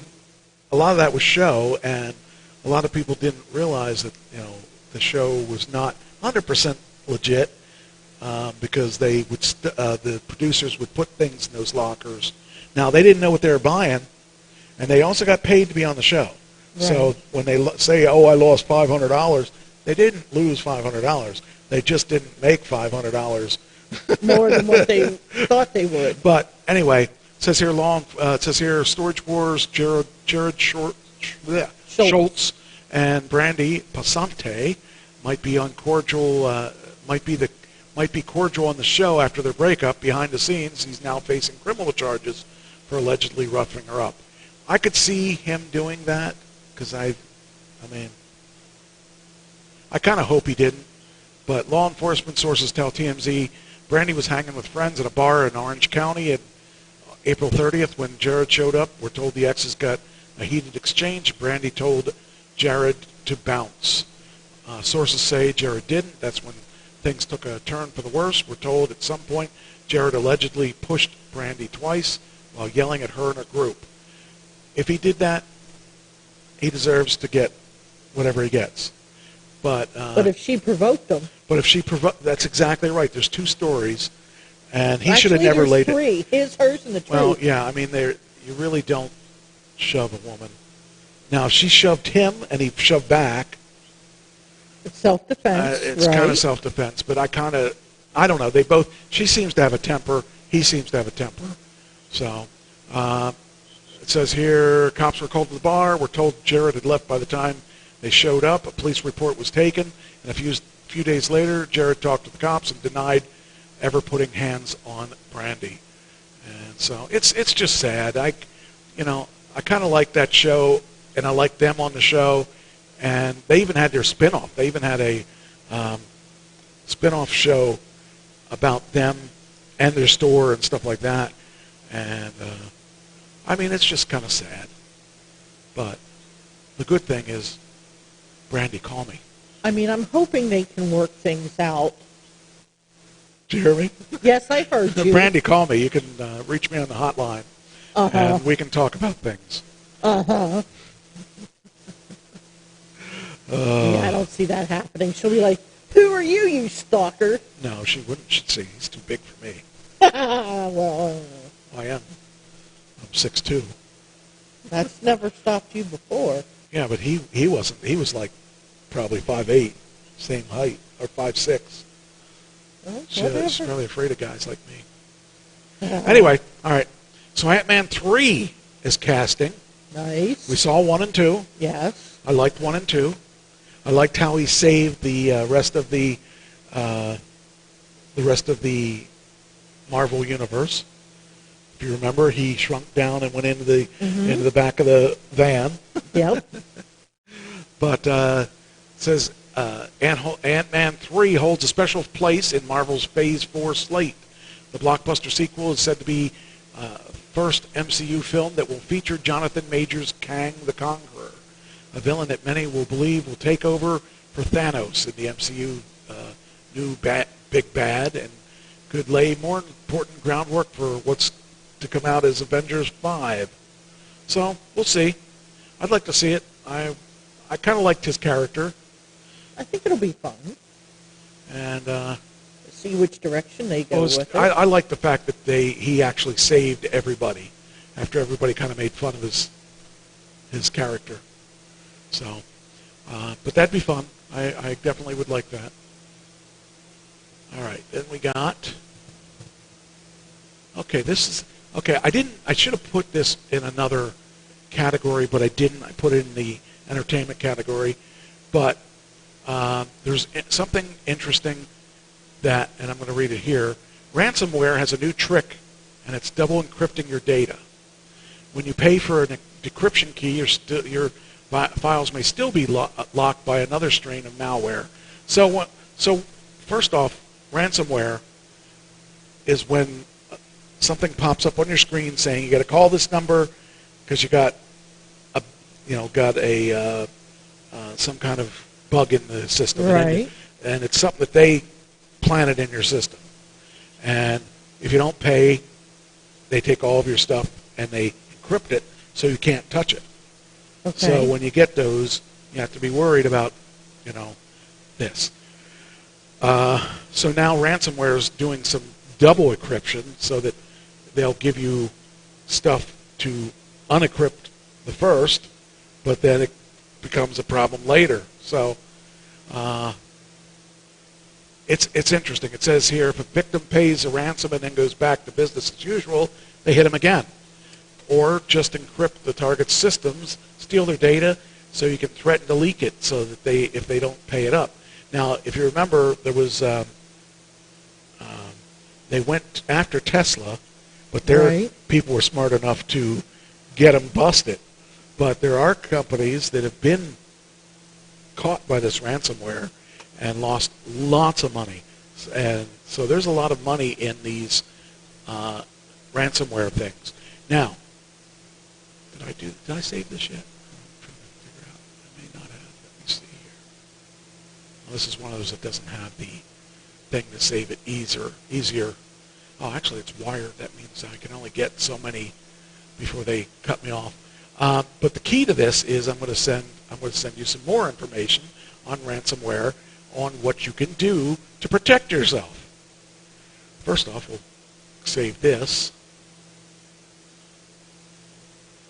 because I like to help people. It's fun. I don't like to help the bad guys, because they cause me trouble. Yeah. Let's see here. Put this in. All right. So, what do you do about ransomware? Okay. You think, well, where do I start? I mean, I've got virus protections and all that. Why can't that do the job? Well, you have a ransomware block now. Did you know that you have one? No. It's built into Windows 10. Oh. And I found it is real. It does work. So what you can do, if you want it to find the whole situation, if you wanted this, what you do is Windows 10. You dial your personal tech and say, how do you do this? Windows 10 comes with its own baked-in antivirus solution. And what you got to do is down here in the search bar, you're going to type in, darn it, these stupid things drive me wacko here. What they do is they have a feature called controlled folder access. So what you do is you can either do it the easy way or the easy way or the hard way. And the hard way is not that hard. But to enable it, type ransomware protection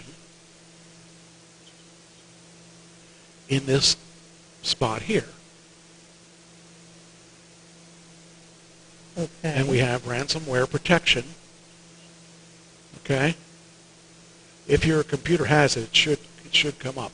If it doesn't have it, let's see here. Here we go. There we go. Ransomware protection. And you just turn this on here. Okay. And you got it. You're done. I'll have to do that when I get home. Yeah, you can do it there too if you want. Just so you know how to do it. Ransomware protection. So you go down to your search bar. Yeah. And click on that. I did. And it brings it up. Cool. And you just type, or you just turn the off to on as soon as it comes up. Right there? That's it. That's it. Now you can get more defined. You can go into folders, specific folders if you want it to cover up all your pictures and all that. But that basically is protecting your... And say yes to yes. this? Yep. That's it. Okay. That's it. That's all you got to do. Cool. And that's a good thing to know, because you don't want to get caught on those ransomware things. They don't care. They don't care anything about you. They just want your money. Well, yeah. And they usually want a lot of money. Okay, it's not going to let me send this. Why isn't it going to let me send it? Okay, let's try it again. Okay, that one's going to let me. I'm probably going to scoot out of here in about 15 minutes, because this contact's really bothering me, and my glasses are at home. Okay. It's not going to let me do it. Aww. It's going to drive me nuts. Okay, so I'll copy this stuff over into one of these. Well, if you can't figure out how to do it, just I am Mike on Facebook. He'll respond. What's that? No, you don't. I would. Okay,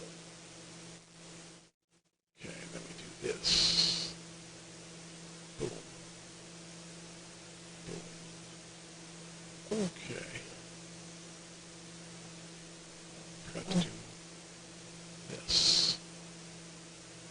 This pin. Okay. Now, so yeah, that's all you got to do to protect yourself from ransomware for the most part. So, and it talks about you can get specific folders and do stuff like that, but most people will be okay just with turning that on. All right, now. All right, next thing.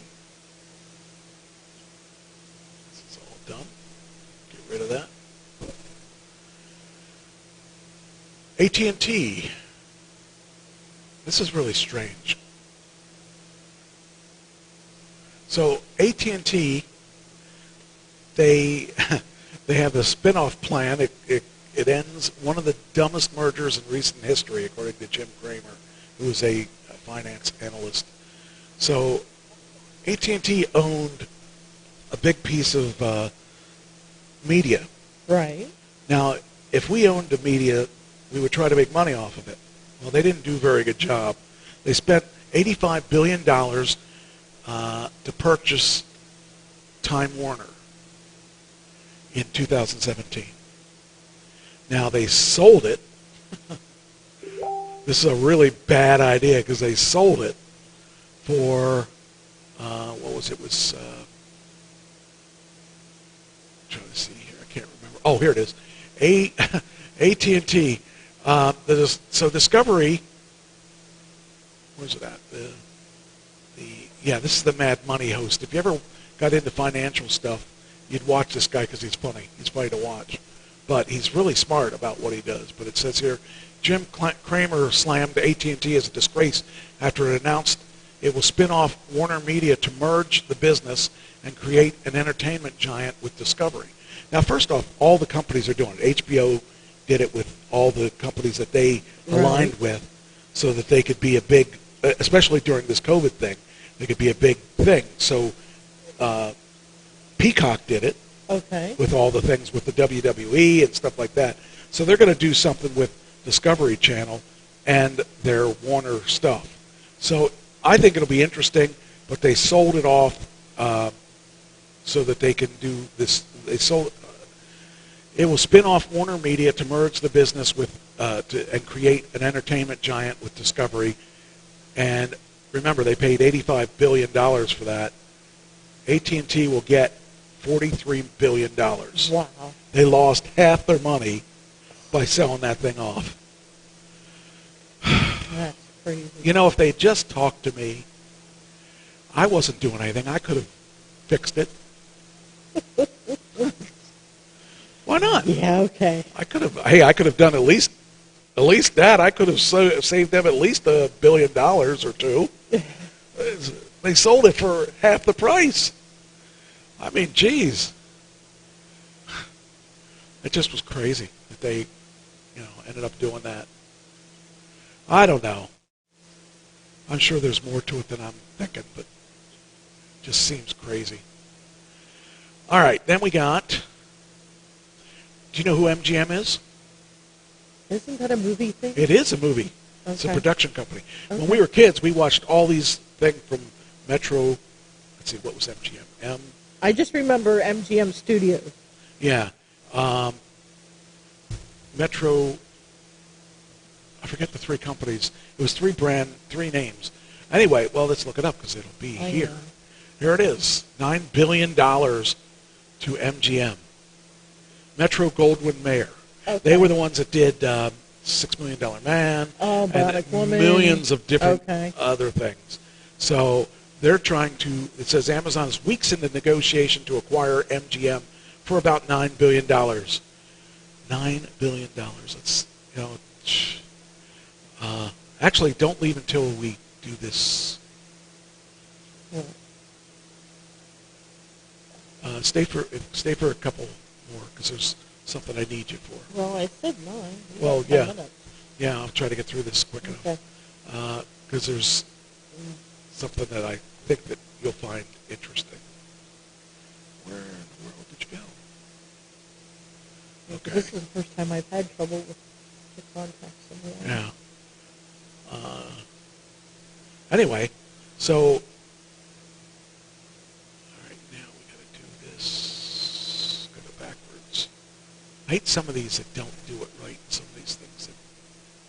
All right. Well, they never expect people to use them the way you're using them.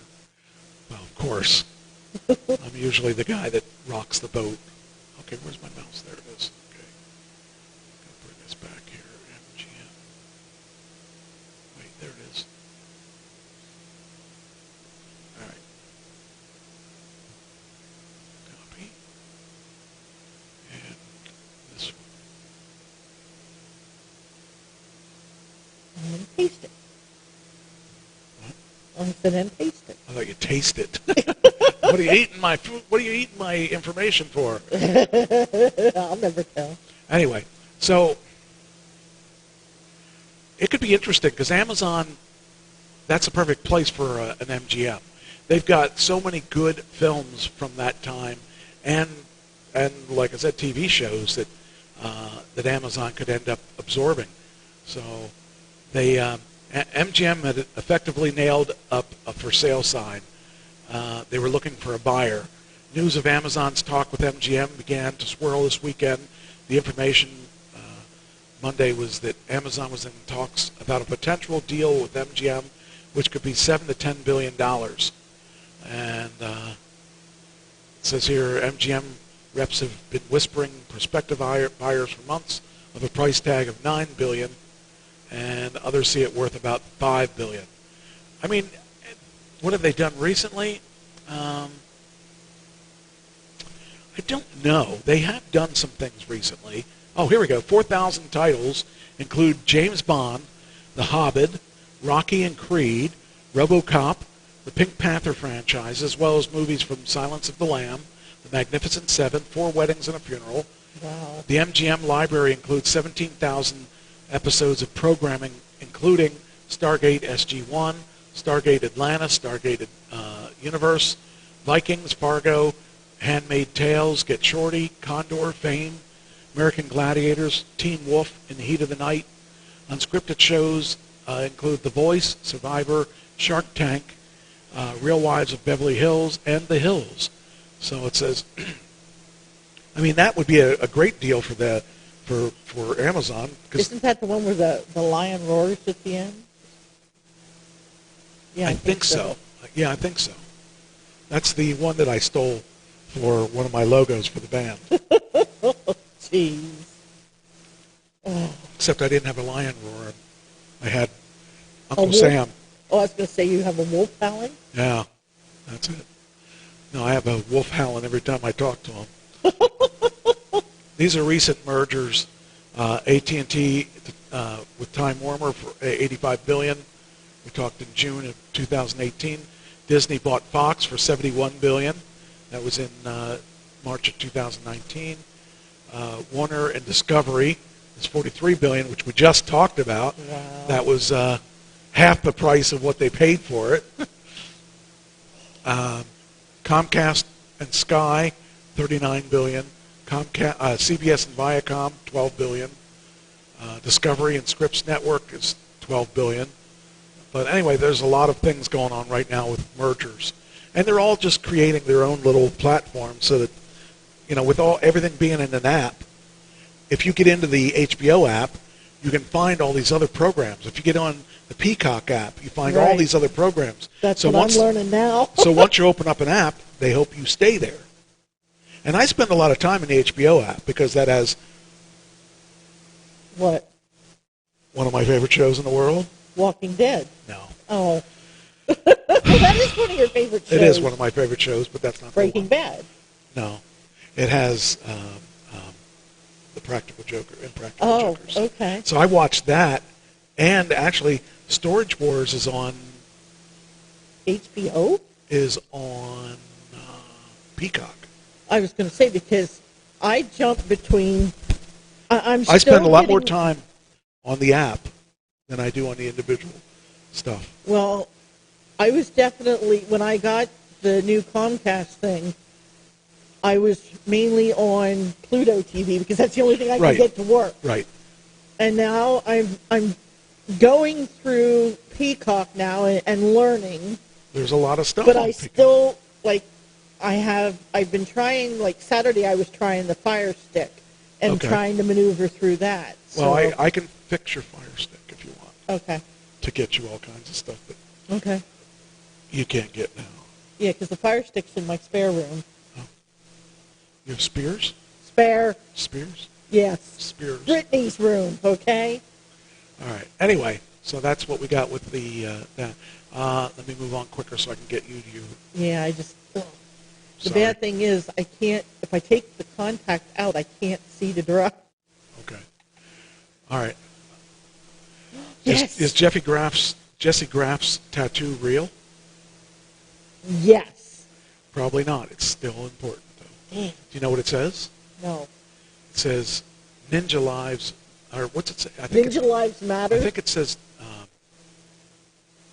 I forget now. It says here... It should be real. Okay, the episode showed 12... Okay, so this past... Was it 2 weeks ago? Wasn't this past weekend. It was the weekend before. Right. Okay, they had the all-women thing. Yeah. And she came out with this tattoo. And it has the fist, the way that Black Lives Matter. So it says Ninjas for Black Lives. That's what it says. So it features the Black Lives Matter symbol of a raised clenched fist. And this is considered to be Black Power symbol. It stems from the Black Panther Party, which was used in the 60s. It seems it is actually a temporary tattoo that she wears on special occasions. So just kind of a neat thing. But the new one starts at the end of the month. I thought it was no, tonight. I think it's... There's one that starts tonight. The kids one, maybe. Oh, the kids... Oh, they can... Oh, they add it... They could be 17, I think. Okay. Now, I think it's what they said. Does it start tonight? I thought it was either last night or tonight. Huh. And I know, you're right, there is one that starts the end of the month. Yeah, the end of the month is the real one, the big one. But I think the kids one starts tonight. Okay. So... That'll be fun. I like watching them. Yeah, the kids are just as crazy as, and actually quite good at this. I mean, I think when we see these kids grow up, they're going to be making all kinds of... They're going to have put knives and stuff that they got to avoid or something because they're going to be that good. They're going to do something to make it dangerous again. Yeah. So, let's see here. No, that's not what I wanted. Where are we at here? I want to 5D. Okay. So, yeah, so Jessie I don't think is going to be in the new one, though, because I think she is fighting an injury, if I'm not mistaken. So, I don't think we'll see her in the new one. But, you know, one of the women that I saw on that women's special, I could see her giving Jessie a run for her money. Maddie Howard, I believe is her name. Yeah. You know, this is only her third season, I think, but I think she really could. I mean, she's really strong, and whether it's from Flex LeBrac or Jessie, Maddie's going to push them. Well, time will tell real soon. So, Adam Sandler picks up hoops. This game goes viral. Ooh. People are all into watching Adam Sandler. He apparently likes to play basketball and will play it wherever he can get in a pickup game. Okay. So it's kind of funny to watch, you know, the Adam Sandler that we see just be into the basketball that much. So you have to relax somehow. Hey, yeah, I agree. I definitely think it's awesome. But he's got to be up in his 50s now, too. So, but yeah, he got into this pickup game, and he was wearing this strange pink shirt. Wow. Anyway, I'm glad that he's a real person and, like, not a snob and all that. Oh, yeah. Well, I never really thought he was, but... I saw something on, I think it was Facebook the other day, where somebody got a picture of Bruce Springsteen getting ice cream in New Jersey. All right. Ashton Kutcher and Mila Kunis, they have a nice estate. Here's the place you want to buy. Really nice estate. A not-so-average farmhouse estate. Well, the farmhouse I could deal with. Well, apparently this is a really, really nice place. They bought it a long time ago, and I didn't even know they were together. It shows how much I pay attention to what's going on. But that's because she's not with you. well, she hasn't called me for a while. Oh, geez. Not since since COVID. I know I haven't heard from her. Okay. I mean, she might call me now that, if she took her shots. Maybe. I told her not to call me until she Did gets you her shot. take your caller ID blocker off? No. Oh. Anyway, so they got this house. This house would blow you away. How do you play down a 10-foot chandelier? Put a barn around it. Wow. So I mean, they've got a lot of money in this place.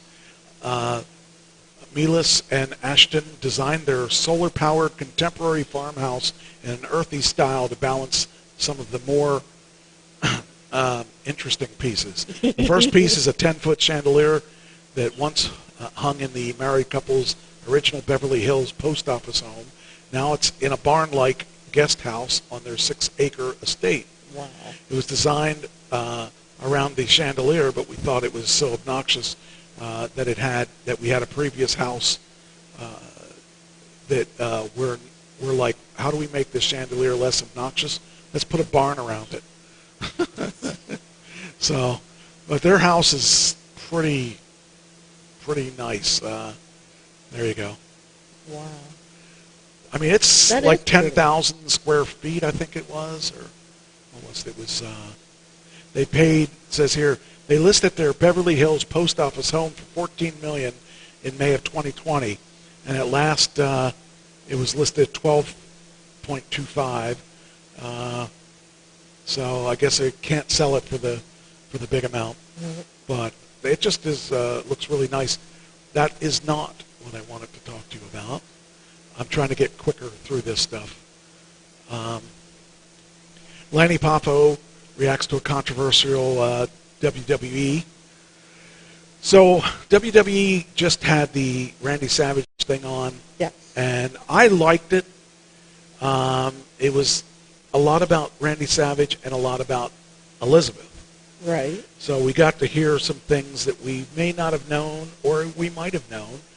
And apparently Lanny Poffo, when he saw the final thing, thought that they were playing the negatives for Randy Savage. And most of these things have been playing the positives on whoever they're doing. Okay. Like the first one was on Stone Cold, and they Right. said some things, but for the most part they kept it positive. And then they did one on Roddy Piper. And they were pretty positive about him for the most part. Yes. But a lot of the things they found out that they said about, apparently Lanny has said that when he saw it, he just couldn't believe that they put something on like that about Randy, because Randy really is 50% of what happened in the 80s. It was between Randy being Randy and Hogan being Hogan. They were the big names back then. Of course. And there were some other names that were, Roddy Piper was one of them, but Roddy Piper really didn't last that long in the WWE. And the big names were Savage and Hogan. So, I don't know. I kind of agree. It says here...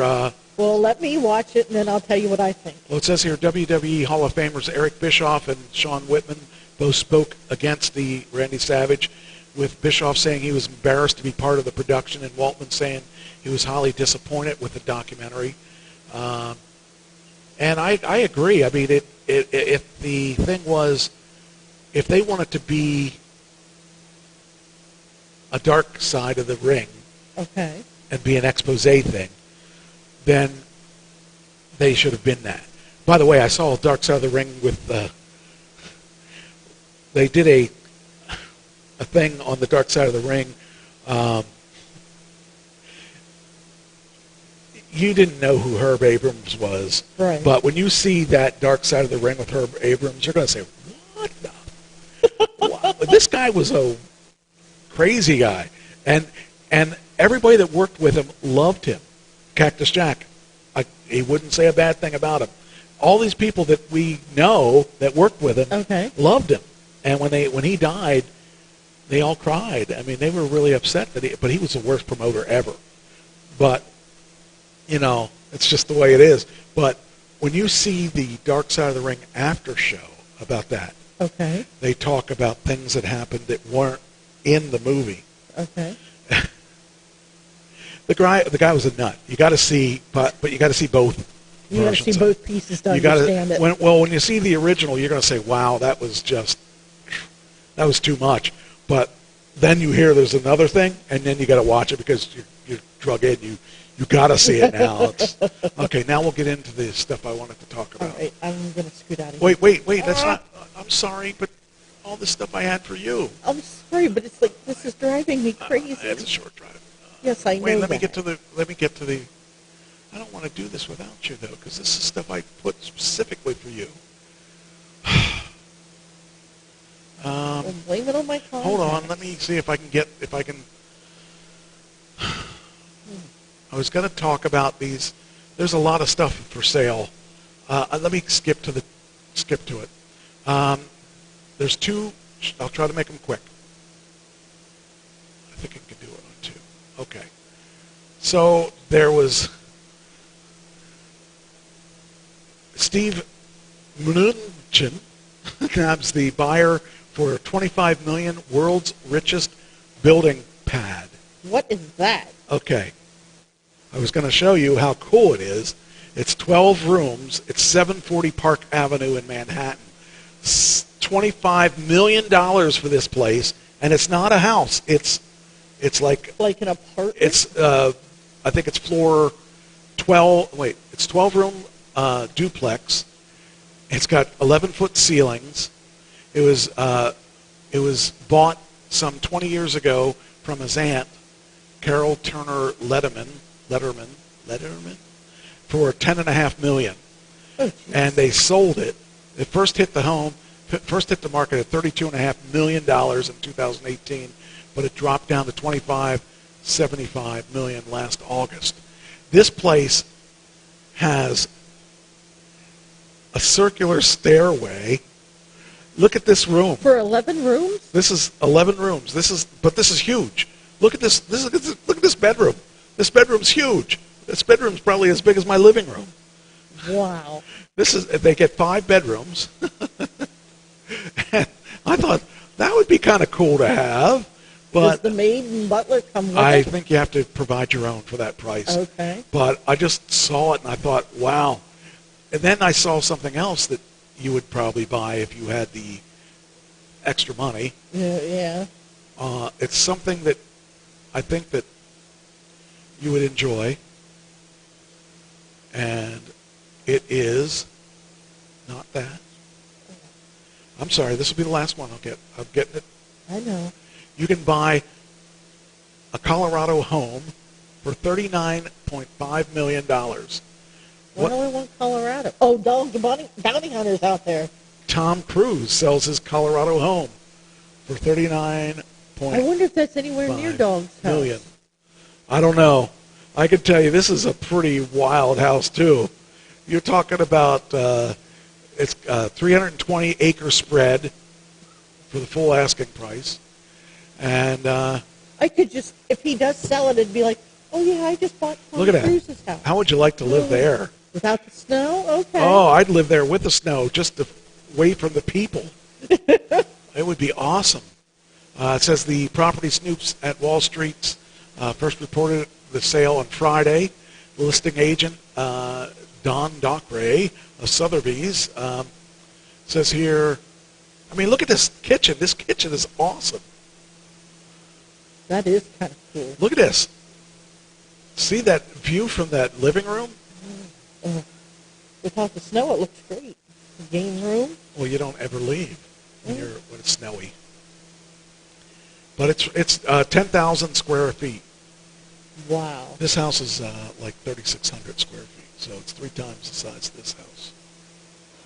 Look at that. That's really nice. So you can buy that for me. I hate the cold. So you can go now. I just thought thank you. Thought you'd enjoy that. Those were nice.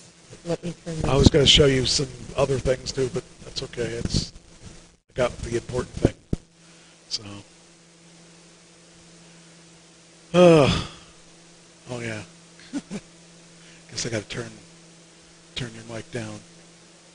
Oh yeah, that helps. All right, next we got. Let's see, we got to go backwards now because I went ahead just for that. So let me cut these out so I don't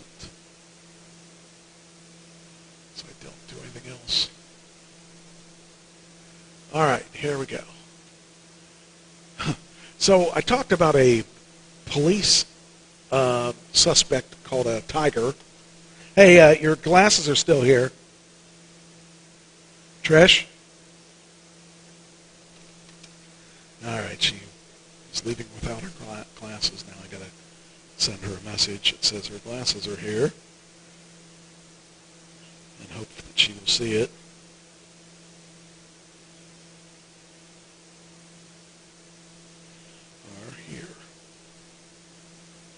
So, anyway, so we got, we were looking for the Tiger. Where is that Tiger? So the Tiger we talked about last week, he showed up at this place. Shoot, they're going to have commercials. Let's turn the commercials off. It says here, Bengal tiger that was missing for almost a week has been found. We're happy to report that the missing tiger has been seen in the Houston neighborhood and appears to be unharmed. So they've been out looking for this tiger. Whose tiger is this? It belongs to Victor Hugo Cervais, and who was the richest man, who was the last man seen in public with the tiger. That's in contrast with what the attorney said last week, which was the tiger did not belong to Cervais, and his client occasionally looked after the animal for its owner. Now, this guy, if I'm not mistaken, was had some issues with the law. So, man testified that his weapon he had his weapon trained on the animal in the yard of the home as he waited for police, and Cervais came out and pleaded with him not to kill it. And that's my tiger, he said, before grabbing it by the collar, kissing it on the forehead, and taking it inside the house.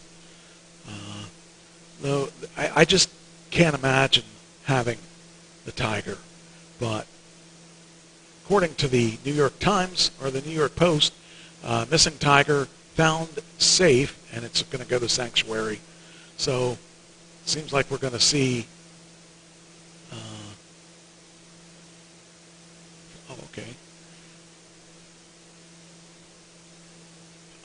It seems like this tiger is going to be taken care of by someone else, and it's going to be in a sanctuary where it belongs, not out in the public. So, all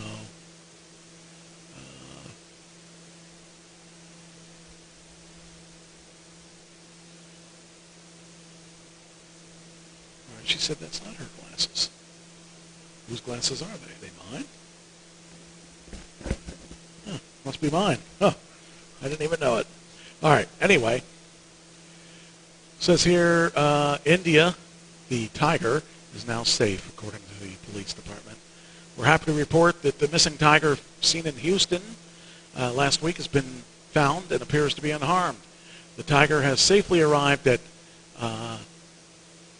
says here, at BARC Houston, where media briefing will be held at 9 p.m., and it says here, the Bengal tiger, which has been missing for a week in Houston, which prompted hundreds of tips about his whereabouts, has been found safe. The tiger appears to be in good health, and the 9-month-old, 175-pound beast named India was wearing a turquoise, jewel-collared, and being bottle-fed in a video by the Houston Police Department. So, yeah, we're going to be good with the tiger being in a safe place to be for humans and for the public, because you shouldn't have. I just don't understand why people are going to have tigers. That's just craziness. So anyway, that's the end of that story. Let me see here.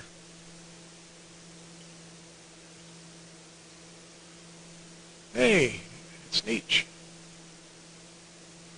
All right. I played your thing at the beginning, just so that you know that. All right, next. The kid reporter who interviewed Obama at the White House when he was probably 16, he dies. Kid reporter who interviewed Obama dies at 23. Is that a conspiracy, or is that the real deal? I just did that. Dummy. Gotta do it again. There we go.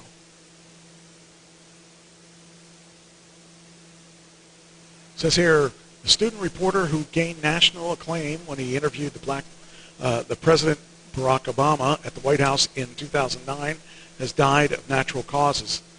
Damon Weaver was 23 when he died May 1st. His sister Candace Hardy told the Post. Further details were not released. He had been studying communications at Albany State University in Georgia. When Weaver was 11, he interviewed Obama for 10 minutes in the diplomatic room, asking questions that focused primarily on education. He covered school lunches, bullying, conflict resolution, and how to succeed. It's kind of a shame that a kid died that young. I just wonder if it was a conspiracy. That could be. He maybe asked too many questions. You never know. New York police officers react to the ban from the New York City Pride Parade as shameful. So, yeah, the New York City Pride Parade has decided that they don't want New York City police officers at this parade. And that's a shame, because you would think that you could be safe around the police, but, you know, one of the biggest offenders has been New York. So I can't say that I disagree with this. The president of the state New York Police Department's Gay Officers Action League called New York City's Pride Parade Saturday's decision to ban law enforcement from the festivities shameful. Their response to activist pressure is to take the low road by preventing their fellow community members from celebrating their identities and honoring the shared legacy of the Stonewall riots. He said it was demoralizing that the event's organizers didn't refer to the league by name in its announcement, referring to us as law enforcement exhibitors. The label is not offensive, but dehumanizing to our members.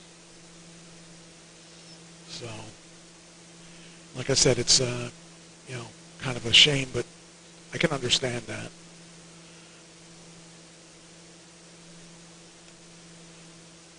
What did I do? Oh, what did I do? Wait a minute. Got to bring it back. There it is. Okay.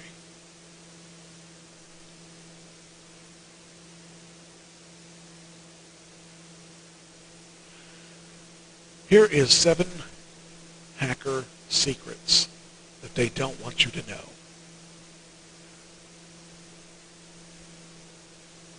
Now, I mean, with all the things that go on nowadays, I just, where does it end? Where does it start? Hackers are everywhere. They seem to be in every part of our lives. And not every part of our lives, but, if you're doing things online, you definitely need to pay attention. So, it says here, the internet is a scam minefield. Around every corner, somebody's waiting to rip you off. That's true. And I can tell you that I watch a scammer show just about every day, and it's always going on. So, it's in 2020, Americans reported more than 2.2 million fraud cases to the FTC, with nearly $3.3 billion in losses. Cybercrime pays big time. Just look at the $5 million Colonial Pipeline recently paid to hacker ransomware demand. Your first line of defense, the basic is that your passwords. You got to keep your passwords original and up to date, because if you don't, they're going to get in. So here it is. We're going to use what you post against us. You might not realize how much rambling can give away snoops and hackers. That's because many of us use names of things that are important to us, like our kids or our pets, to create passwords or answer security questions. First step, create your social media privacy settings. There's no reason your profiles should be accessed publicly. Then be honest with yourself on how much private info you share. Should everyone on your friends list know your kids, grandkids' names, where you live, important dates in your life? While you're at it, get rid of those easy-to-guess passwords. So the passwords, if they can figure out one, if you use the same password all the time, you got main issues that are going to happen, because all they do is find the one out and they'll get access to everything. I can tell you I don't use the same password everywhere I go. So it's important that you are smart about it, because, hey, people say, well, why would they want my account? Because they can use your account to get into somebody else's account. Like, for instance, a guy, Bob Fowl, is a friend of mine. Another Bob Fowl created an account and pretended to be this Bob Fowl that I knew. I knew it wasn't him because he was posting earlier in the day, and so I always pay attention, because when the scammers are out there, I know they're out there to screw everybody over, so I like to play around with them a little bit. And so the guy says hi to me, I say hi to him, and he starts asking me, have you heard about the new thing? And I said, sure, yeah, I've heard it. I always tell them I've heard it. I don't even know what they're going to offer me. But then they ask me about this particular grant, whatever the grant was. I don't remember what it was. Wait, let me see if I can find it. I'll just look it up here, because if we can find it, there it is. So we go to, let's go here. Okay. So here's, it starts out, how are you? I said, good, you? He says, did you hear about this? Now you can't see it anymore because he blocked me. And I said, of course, I've heard about this scam that he's talking about. And he says, did you get your invitation? Or I said, no, I didn't. And then he starts talking again. I said, oh, nice stock picture. He showed me money that he got, $360,000, this big stack of money. And he used the stock picture. So I said, nice stock picture. And he started talking to me again. I said, you know, I'm amazed that people fall for the scam. And I gave him the link to the government site that said to beware of that scam. So how do you make money? Do people actually fall for the scam? Do people actually believe you when you tell them this? Do you actually not feel guilty for lying? Do they pay you if you scam someone and actually they send money? And then he blocked me. I thought that was pretty funny. So they don't take kindly to people that actually reveal who they are.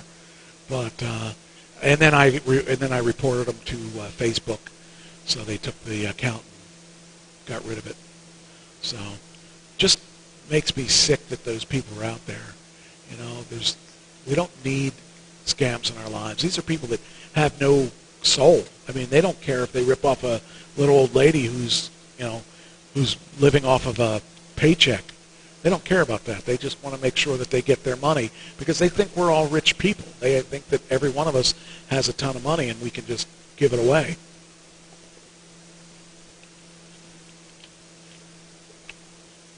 Then you say, we're good at writing believable scam emails now. Some of the most successful scams come from emails.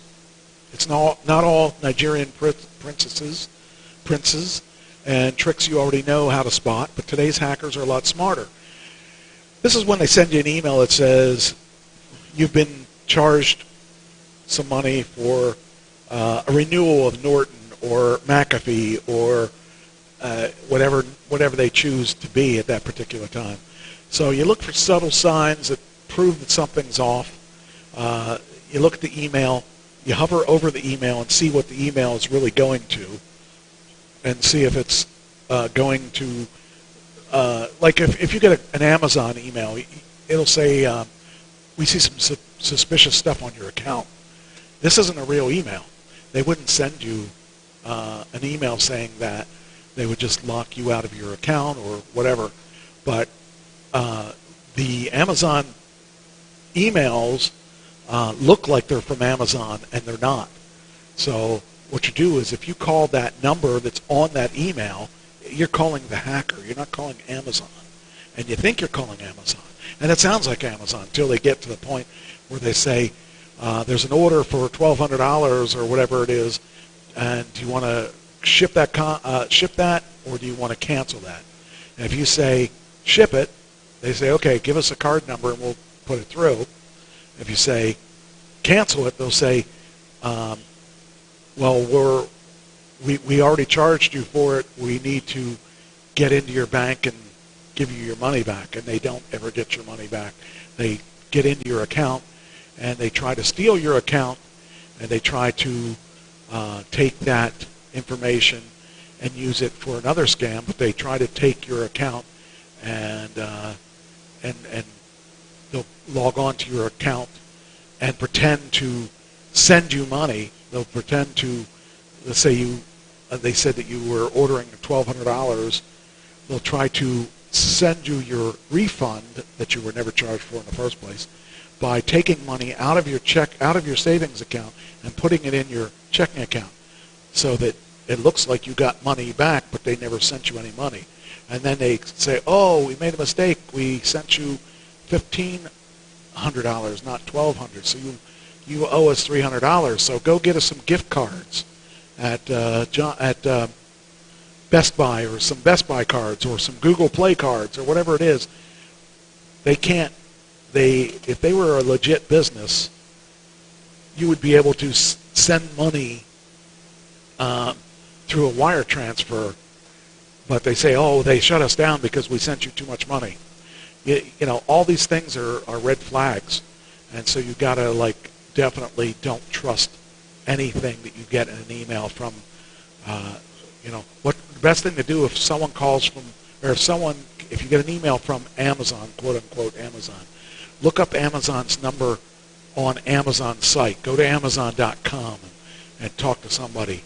But do not go through the email, because it's not them, it's somebody else. And it might be Geek Squad, it might not be Geek Squad. The only way to do it is to don't use the number they give you, but look it up the old-fashioned way. It says if the email urges you to download something, especially something you've never requested, delete it and move on with your life. We're scouring your photos for details. When we're focused on smiling for a selfie, or catching a cute photo of your dog, you might not realize what's in the background. Snap a picture in your home office, and your computer screen could be visible. One of the secrets that someone can zoom in on. Before you post a photo online, zoom in, make sure that you're not uploading anything private, then lock down your social media account. At least this way, you know who can see the things you post. On Facebook, you go into settings and privacy, and then check settings, and then click privacy in the left column, and you can lock out people that you don't know. And for, like I said, everyone's out there trying to fool you, so we know who to pretend to be to fool you. If you get an email from a stranger asking for money, you trash it. If it's your boss or your HR department, there's a good chance you might take it seriously, because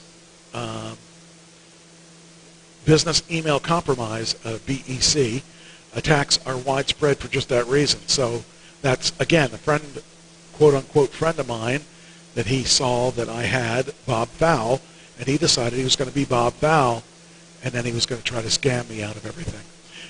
We know your network's weak points. I reminded you how vital passwords are for your accounts, but what about your router?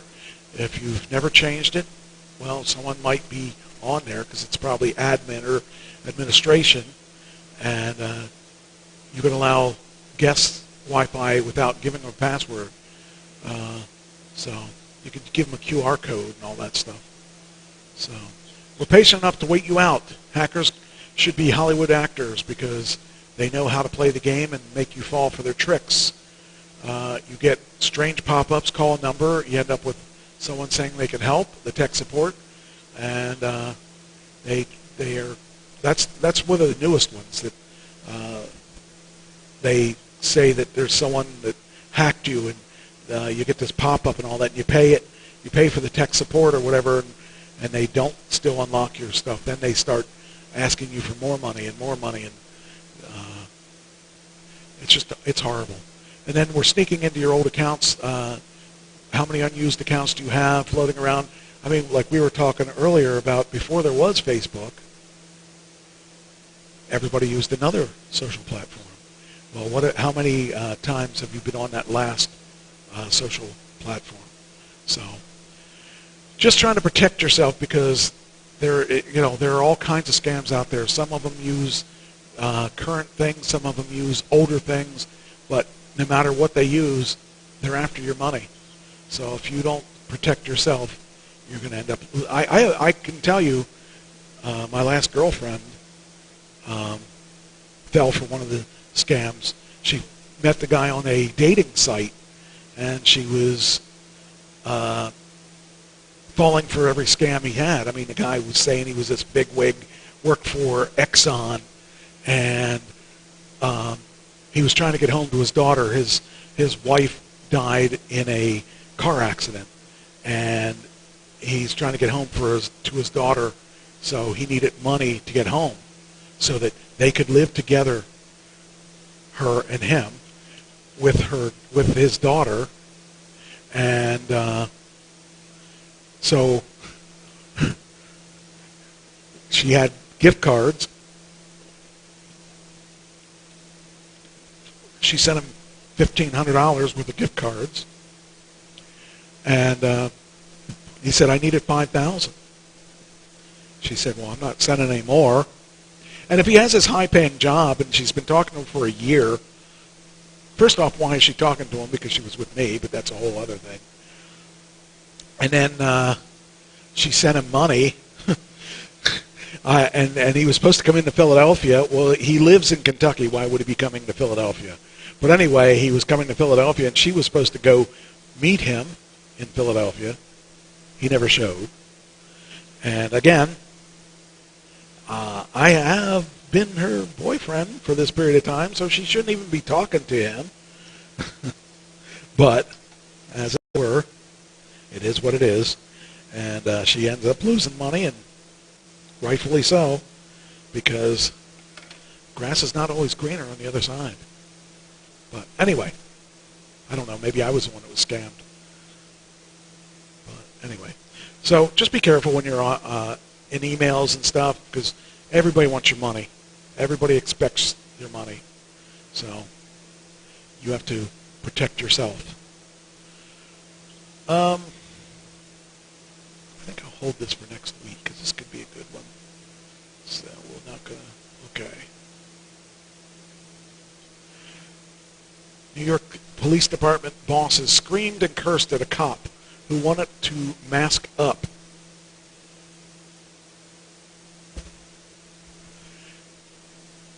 There's a lawsuit. So the cop was being yelled at by his bosses. I should say her. I think it's her bosses, because she wanted to wear a mask. This is when the COVID thing just started, and she was being ridiculed by her bosses, and she felt like they were ridiculing her because she was wearing a mask. She wanted to be protected while served, but the supervisors at the NYPD headquarters refused to let an officer mask up during the pandemic's early days, even one even hoarding personal protective equipment. In the weeks before COVID-19 shut down much of the city and state, Karen Ramirez, 39, claims in court she was immediately chastised for wearing a mask for multiple supervisors. Ramirez believes she contracted COVID-19 in January 2020 while working one police plaza. Says her bosses were unmoved when she explained she wanted to stay masked to protect her kids and their parents and her grandparents from the virus. She allegedly screamed and cursed at her They screamed and cursed at her for her appointments when she should have sought the okay for mask wearing from NYPD doctors. Eventually, they transferred her from outdoor security checkpoint booths to a post requiring her to deal with people who had been arrested. She said in her Manhattan Supreme Court lawsuit against the city for 4 supervisors that ensured that she had the most contact with the people in the public, and it led to her becoming ill a second time. You know, I hope she wins. I'd like to see her win, because the people that don't believe this pandemic to this day are still out there, and they're, I mean, even my own sister is not really believing that this thing is as dangerous. I don't know. I'm just glad I'm protected, and I don't know. I don't know what to think. It scares me because this thing. I mean, I got this thing in January 2020 as well, and it knocked me out, and I just couldn't. I couldn't function. There were months, well, not months, but weeks afterwards that I couldn't function. So I don't know. I just think that there is a lot of things that my sister says that have a lot of validity to them. I mean, it's like less than 1% or something like that. I don't know what the numbers were, but I don't know. I just want to be safe rather than sorry. And it's we all got to take care of ourselves whenever we feel we got to take care of ourselves. And I definitely am worried about, you know, living my life. And I feel a little bit more comfortable that I can live my life now that I had the shot. So in Florida, this gator chases people through Wendy's parking lot. This is so weird. Florida has the strangest things happen to them when they talk about a freaking gator in the parking lot when you're trying to get your hamburgers and your what they have, Frosties at Wendy's. But there's this video of this gator walking across their parking lot. And he just doesn't care. He just walking around. I mean, I don't know if maybe he wants some fries, Frosties, whatever. But it's pretty weird. Says he may have just been hangry for some cheeseburgers, but he gave quite a scare. Hey, I'd be scared too. That freaking creature is, I don't know, he's got to be at least 7 foot tall, I would think. Or not tall, but long. So, anyway, like I said, don't mess with the gator. The gator will mess with you. So, did I do this? Yes, I did. Okay. And then,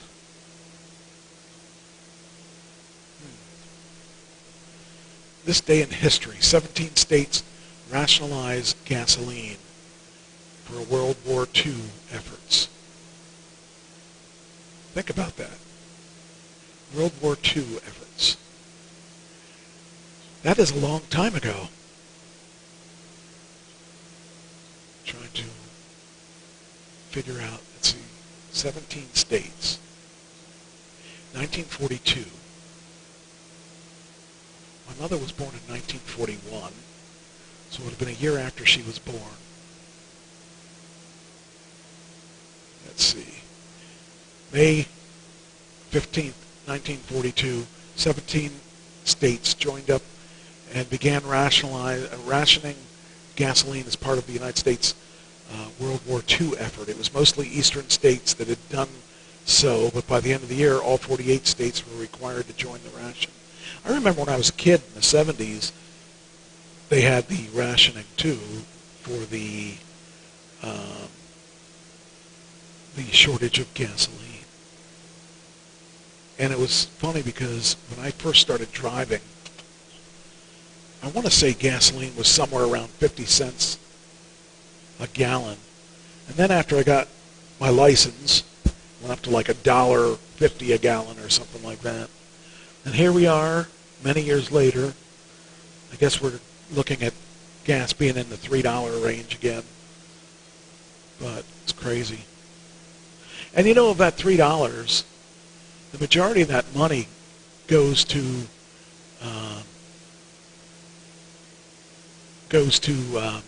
taxes. So,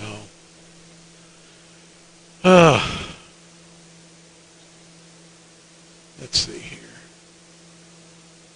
I don't know if it says who it doesn't say who the companies were, or who the states were that rationed the gasoline, but that's just really strange to think about with the gasoline way back in that time.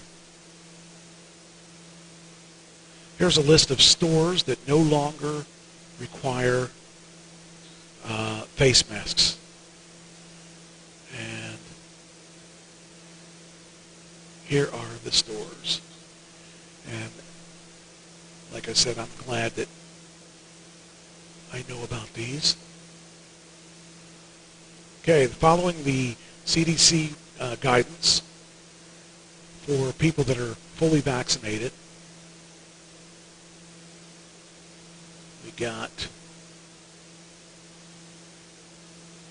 all right, businesses no longer requiring face masks for fully vaccinated customers. Trader Joe's, which is I think it's primarily West Coast, Walmart, Target, Starbucks, Sam's Club, CVS, Costco, BJ's, and Kohl's are no longer requiring face masks for fully vaccinated customers. So I don't go to any of those in particular, but it's nice to know. That may encourage me to go to one of those versus somebody else. So let's see. Then let's get this done here. All right. Okay, we got that. All right. Then we got crimes here. 3 bodies and a man who dumped them at a New Mexico hospital tied to the Aryan Brotherhood. I haven't heard the Aryan Brotherhood in years. I can't even imagine that. I didn't even know they were still around. So apparently they must be around somewhat.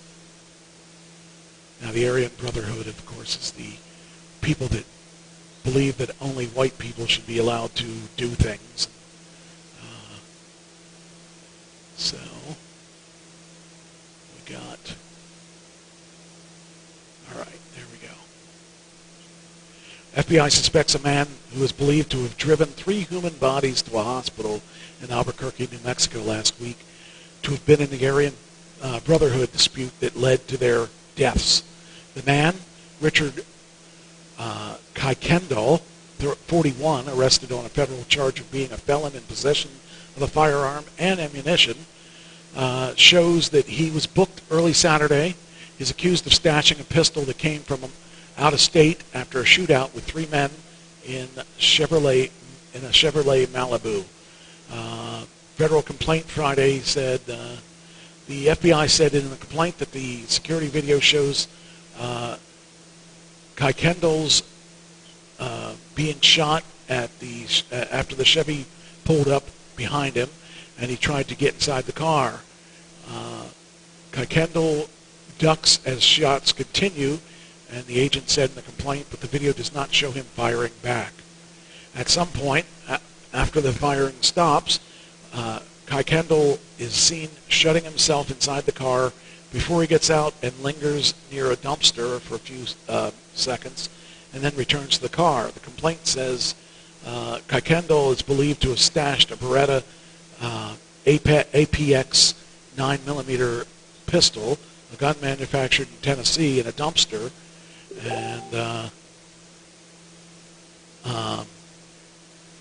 and then he sits on top of the person in the driver's side and drops the car off at a hospital, where he tells the security guard there are 3 dead men inside.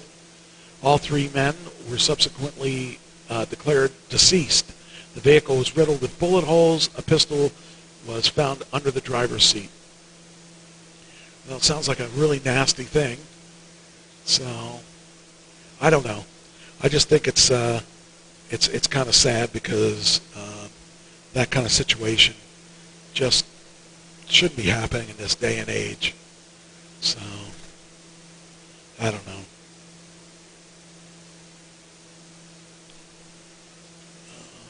Let's see here.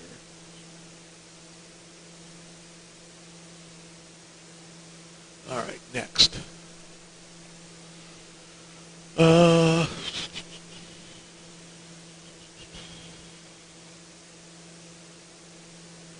right.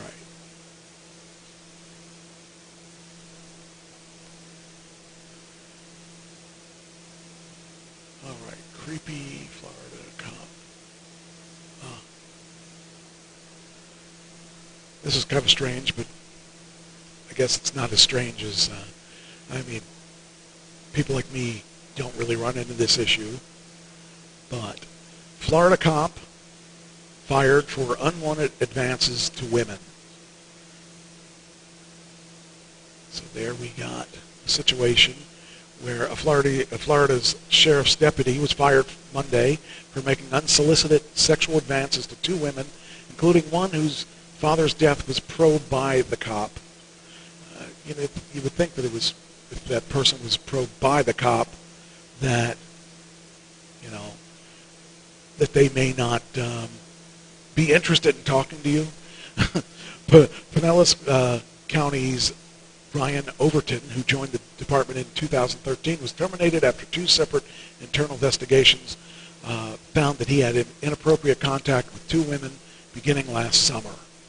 So the first probe was launched after a woman who met Overton during an investigation into her father's death told authorities in July an unwelcome text message from the deputy let's see here. From the initial messages were connected to the death, and soon they had comments over Overton, sexual in nature and not related to his officer duties. So, I don't know. You would think that somebody that has that type of job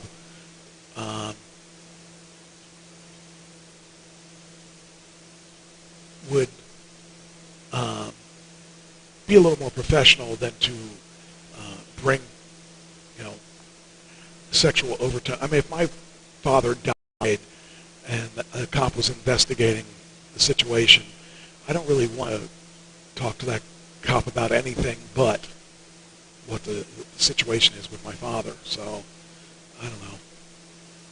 He took it to a new level, I guess. New Jersey cop busted for running meth lab out of their home. You would think that would be the last place you would buy your meth, but I guess you're safe with not getting busted because they're a cop. I don't know. That's weird. But anyway, Breaking Bad New Jersey style, a Garden State cop was busted Sunday for running a meth lab out of his house. Christopher Walls, 50, longtime member of the Long Branch Police Department, was arrested after his co-workers were called to his house Saturday night because of the domestic disturbance. Someone in the house tipped off cops to the cops' Walter White-like activity and found the ingredients and equipment for making meth in the basement and the shed. So Walls had books related to making meth, explosives, and poison. The officer was a 19-year veteran of the Long Branch Department. Police also found a stash of 6 guns, high-capacity magazines, and ammo in an unsecured safe. Oh, this guy's going to jail for a while. At least I would think. I would think he is. So that's what our cops are doing nowadays. Got to make that extra money. So, I don't know. What do I want to talk about? Oh, that was that one. This is really strange. This is so bizarre. This Florida woman decided she wanted to go to this birthday party of these kids, and she decides she wants to have sex with this underage kid. And the underage kid did not want to have sex with her, apparently. So a Florida woman crashed a children's party and allegedly raped a 17-year-old boy in front of another child. Jessica Ray Good, 43, was arrested Wednesday after a teen told the staffer at the high school that he was sexually assaulted over the weekend at a home in Port Charlotte after a birthday bash. Good had been drinking with a friend before crashing the celebration for another teen on May 9th when her buddy went to bed. After returning home intoxicated, Good continued to hang out with the juveniles while allegedly making extremely inappropriate sexual comments and providing a 17-year-old with alcohol. A 12-year-old girl was at the party, told deputies she was asleep on a beanbag in the home when she was awoken by sounds of two people having sex. The girl was just a foot away from Good and the 17-year-old, and the teen whispered to her to help him. I just wonder, like, how many guys that are 17 would say no to sex? I don't know. But the boy later told deputies that Good forced herself on him after he fell asleep, claiming he was unable to push the woman off him due to her size. The arrest report states Good is listed at 250 pounds in the jail records. At one point, the boy got up to use the bathroom where he vomited. The 12-year-old told deputies the pair continued to have sex, and Good then got her belongings and then left the home. Ugh. I don't know. Just seems like a bad idea. I mean, you can have sex. Most women can have sex with any guy they want if they really wanted to have sex. So, all right. Then we got. Let's see here. We're getting near the end, so I'm running out of time here.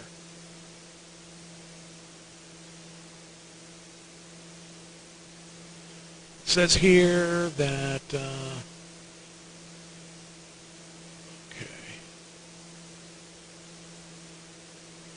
Biden's COVID warning. Unvaccinated will end up paying the price. According to Biden, it says here, 60% of Americans have had at least one vaccine shot. And that's a lot higher than I thought it would be. But, I mean, it's probably not as high as it should be.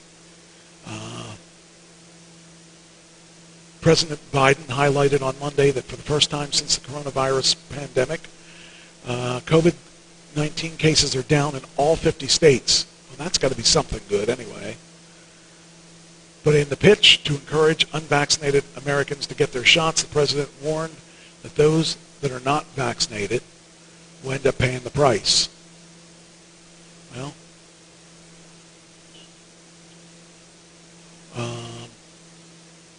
it says here, and Biden said from the White House, who announced that the U.S. will share millions of doses of the coronavirus vaccines with other countries around the world, we need to do that because we need to get this stupid thing taken care of. The president highlighted that deaths are down from COVID by 81%.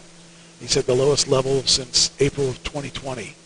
You think about it, because the people in India are in a panic because there's no medicine, and so nobody's getting vaccinated there. But he cautioned, I can't promise that will continue this way, but we know there will be advances and setbacks, and there may be flare-ups. If the unvaccinated get vaccinated, they'll protect themselves and other unvaccinated people around them. So, I mean, again, the choice is up to you whether or not you get vaccinated, but there's got to be a point where it's not as dangerous to go out. And there's going to be a point, hopefully, where we don't have to even think about masks anymore. But Governor Cuomo got a $5 million advance for his book, for his COVID book, despite the nursing home deaths. I don't know if you are aware of this or not, but this is kind of scary. People didn't know what to do with the elderly who were sick, and he shoved them in the nursing homes, which caused the nursing homes to go crazy. Governor Cuomo, whose controversial directive for nursing homes to accept COVID-19 patients has been tied to as many as 1,000-plus deaths. He sold the rights to his best-selling pandemic memoir for $5.12 million. The amount exceeds $4 million plus figure that was reportedly the top offer for Cuomo's American Crisis Leadership Lessons from the COVID-19 Pandemic, which was published in mid-October, and the public health crisis still raged in New York and elsewhere. His contract, which despite the administration being accused of sending COVID-positive patients back into nursing homes, potentially spreading the deadly virus amongst the vulnerable elderly, paid him $3.12 million last year, and he was left with a little more than $3 million after legal and editing expenses. And just crazy that he could get paid for basically screwing up the nursing homes. Okay.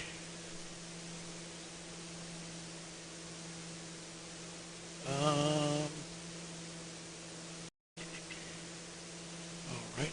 Let's see what we got here. Oh, we're almost done. All right. All right. Let's see. Let's go with this one. I talked about icing, which happens if you have an EV, and that is people that don't like EVs and making sure that they can't get to the electric charge stations by blocking their access to them. This guy here with this big old monster pickup, and then he has this trailer hanging on it, blocked every one of the chargers with one vehicle. And this is stupid. I mean, I don't know why people want to do this, but for some reason they just got to block our electric. And it just is ridiculous. It says here, creativity and resourcefulness typically inspire admiration. It takes serious thought, though, after all, to come up with a solution in a pinch. But creativity and resourcefulness can also be the opposite way. When it does, face palm, like that, inducing incidents may happen. One such incident occurred at a PA supercharger. Trying to see if that's one that I know where it is. Let's see. I don't know where that is. Okay, yeah, that's not the one. That's not the one nearest me. Which was, let's see here. It says the supercharger came across an unusual site. It was not crowded. It was quite tricky for an EV owner to plug into one of the stations because of the multiple superchargers that were blocked entirely by a large pickup pulling a trailer. I just don't understand. I guess they find it funny. I don't know. I just can't understand why you would take that much time out of your day to try to make sure that people can't charge their cars. That seems a bit stupid to me. But fortunately, the location did not seem very busy then, which meant that if any EV owners were inconvenienced by the pickup driver with his creative icing, such a stunt were pulled on a busy day, numerous Tesla drivers doing long trips, then things may not have been a simple joke on Twitter.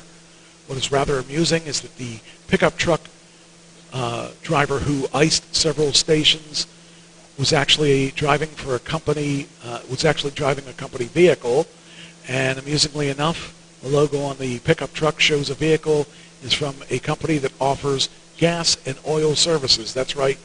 That's downright symbolic and most representative of the ongoing transition to sustainability in the transportation sector today, and was as well as the continued resistance of those that remain dedicated to internal combustion engines and fossil fuels.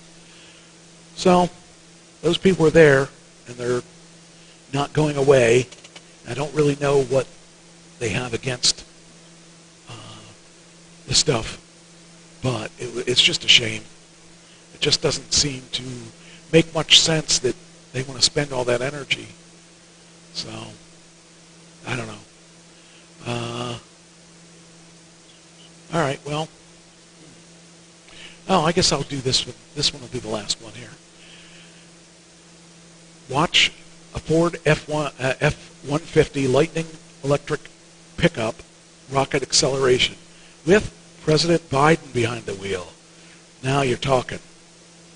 We're talking about our own president getting behind an electric car. And I can't imagine that he's gunning that car very fast, but I mean electric, I guess I should say electric truck. So, but here we got it, right here. That's him driving that electric pickup.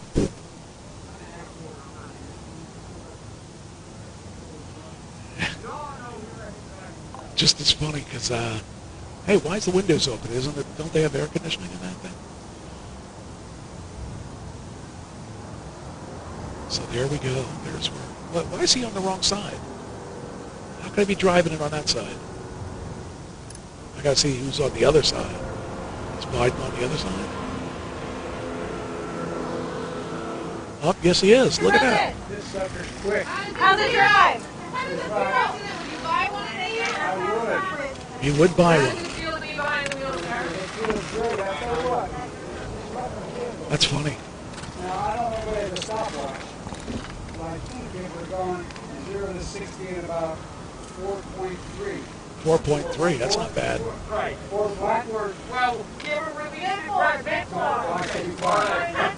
Mr. President, how fast were you going? Okay, I'm just going to step on it.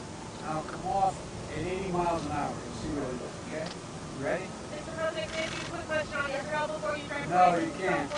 I'm not letting you get in front of the car as I step on it. So here we see the president speeding. Here we go. You ready? Let's see how fast before he gets to 80. You ready? And that's a prototype truck too, by the way, so that's why it's got that funky. So he said 4.4 seconds. Mine does it 3, so I know what it's like. It's really a fun car to drive. So there you go. There's the president in electric truck. So, all right. Well, I guess I will let this go. It's time to say goodbye, and I will talk to you guys later on. And do I hit this? Today we're getting into the latest Tesla news, including a Cybertruck sighting. I don't want you to do that. There we are. I'll talk to you guys next week. Have a good one. Talk to you later.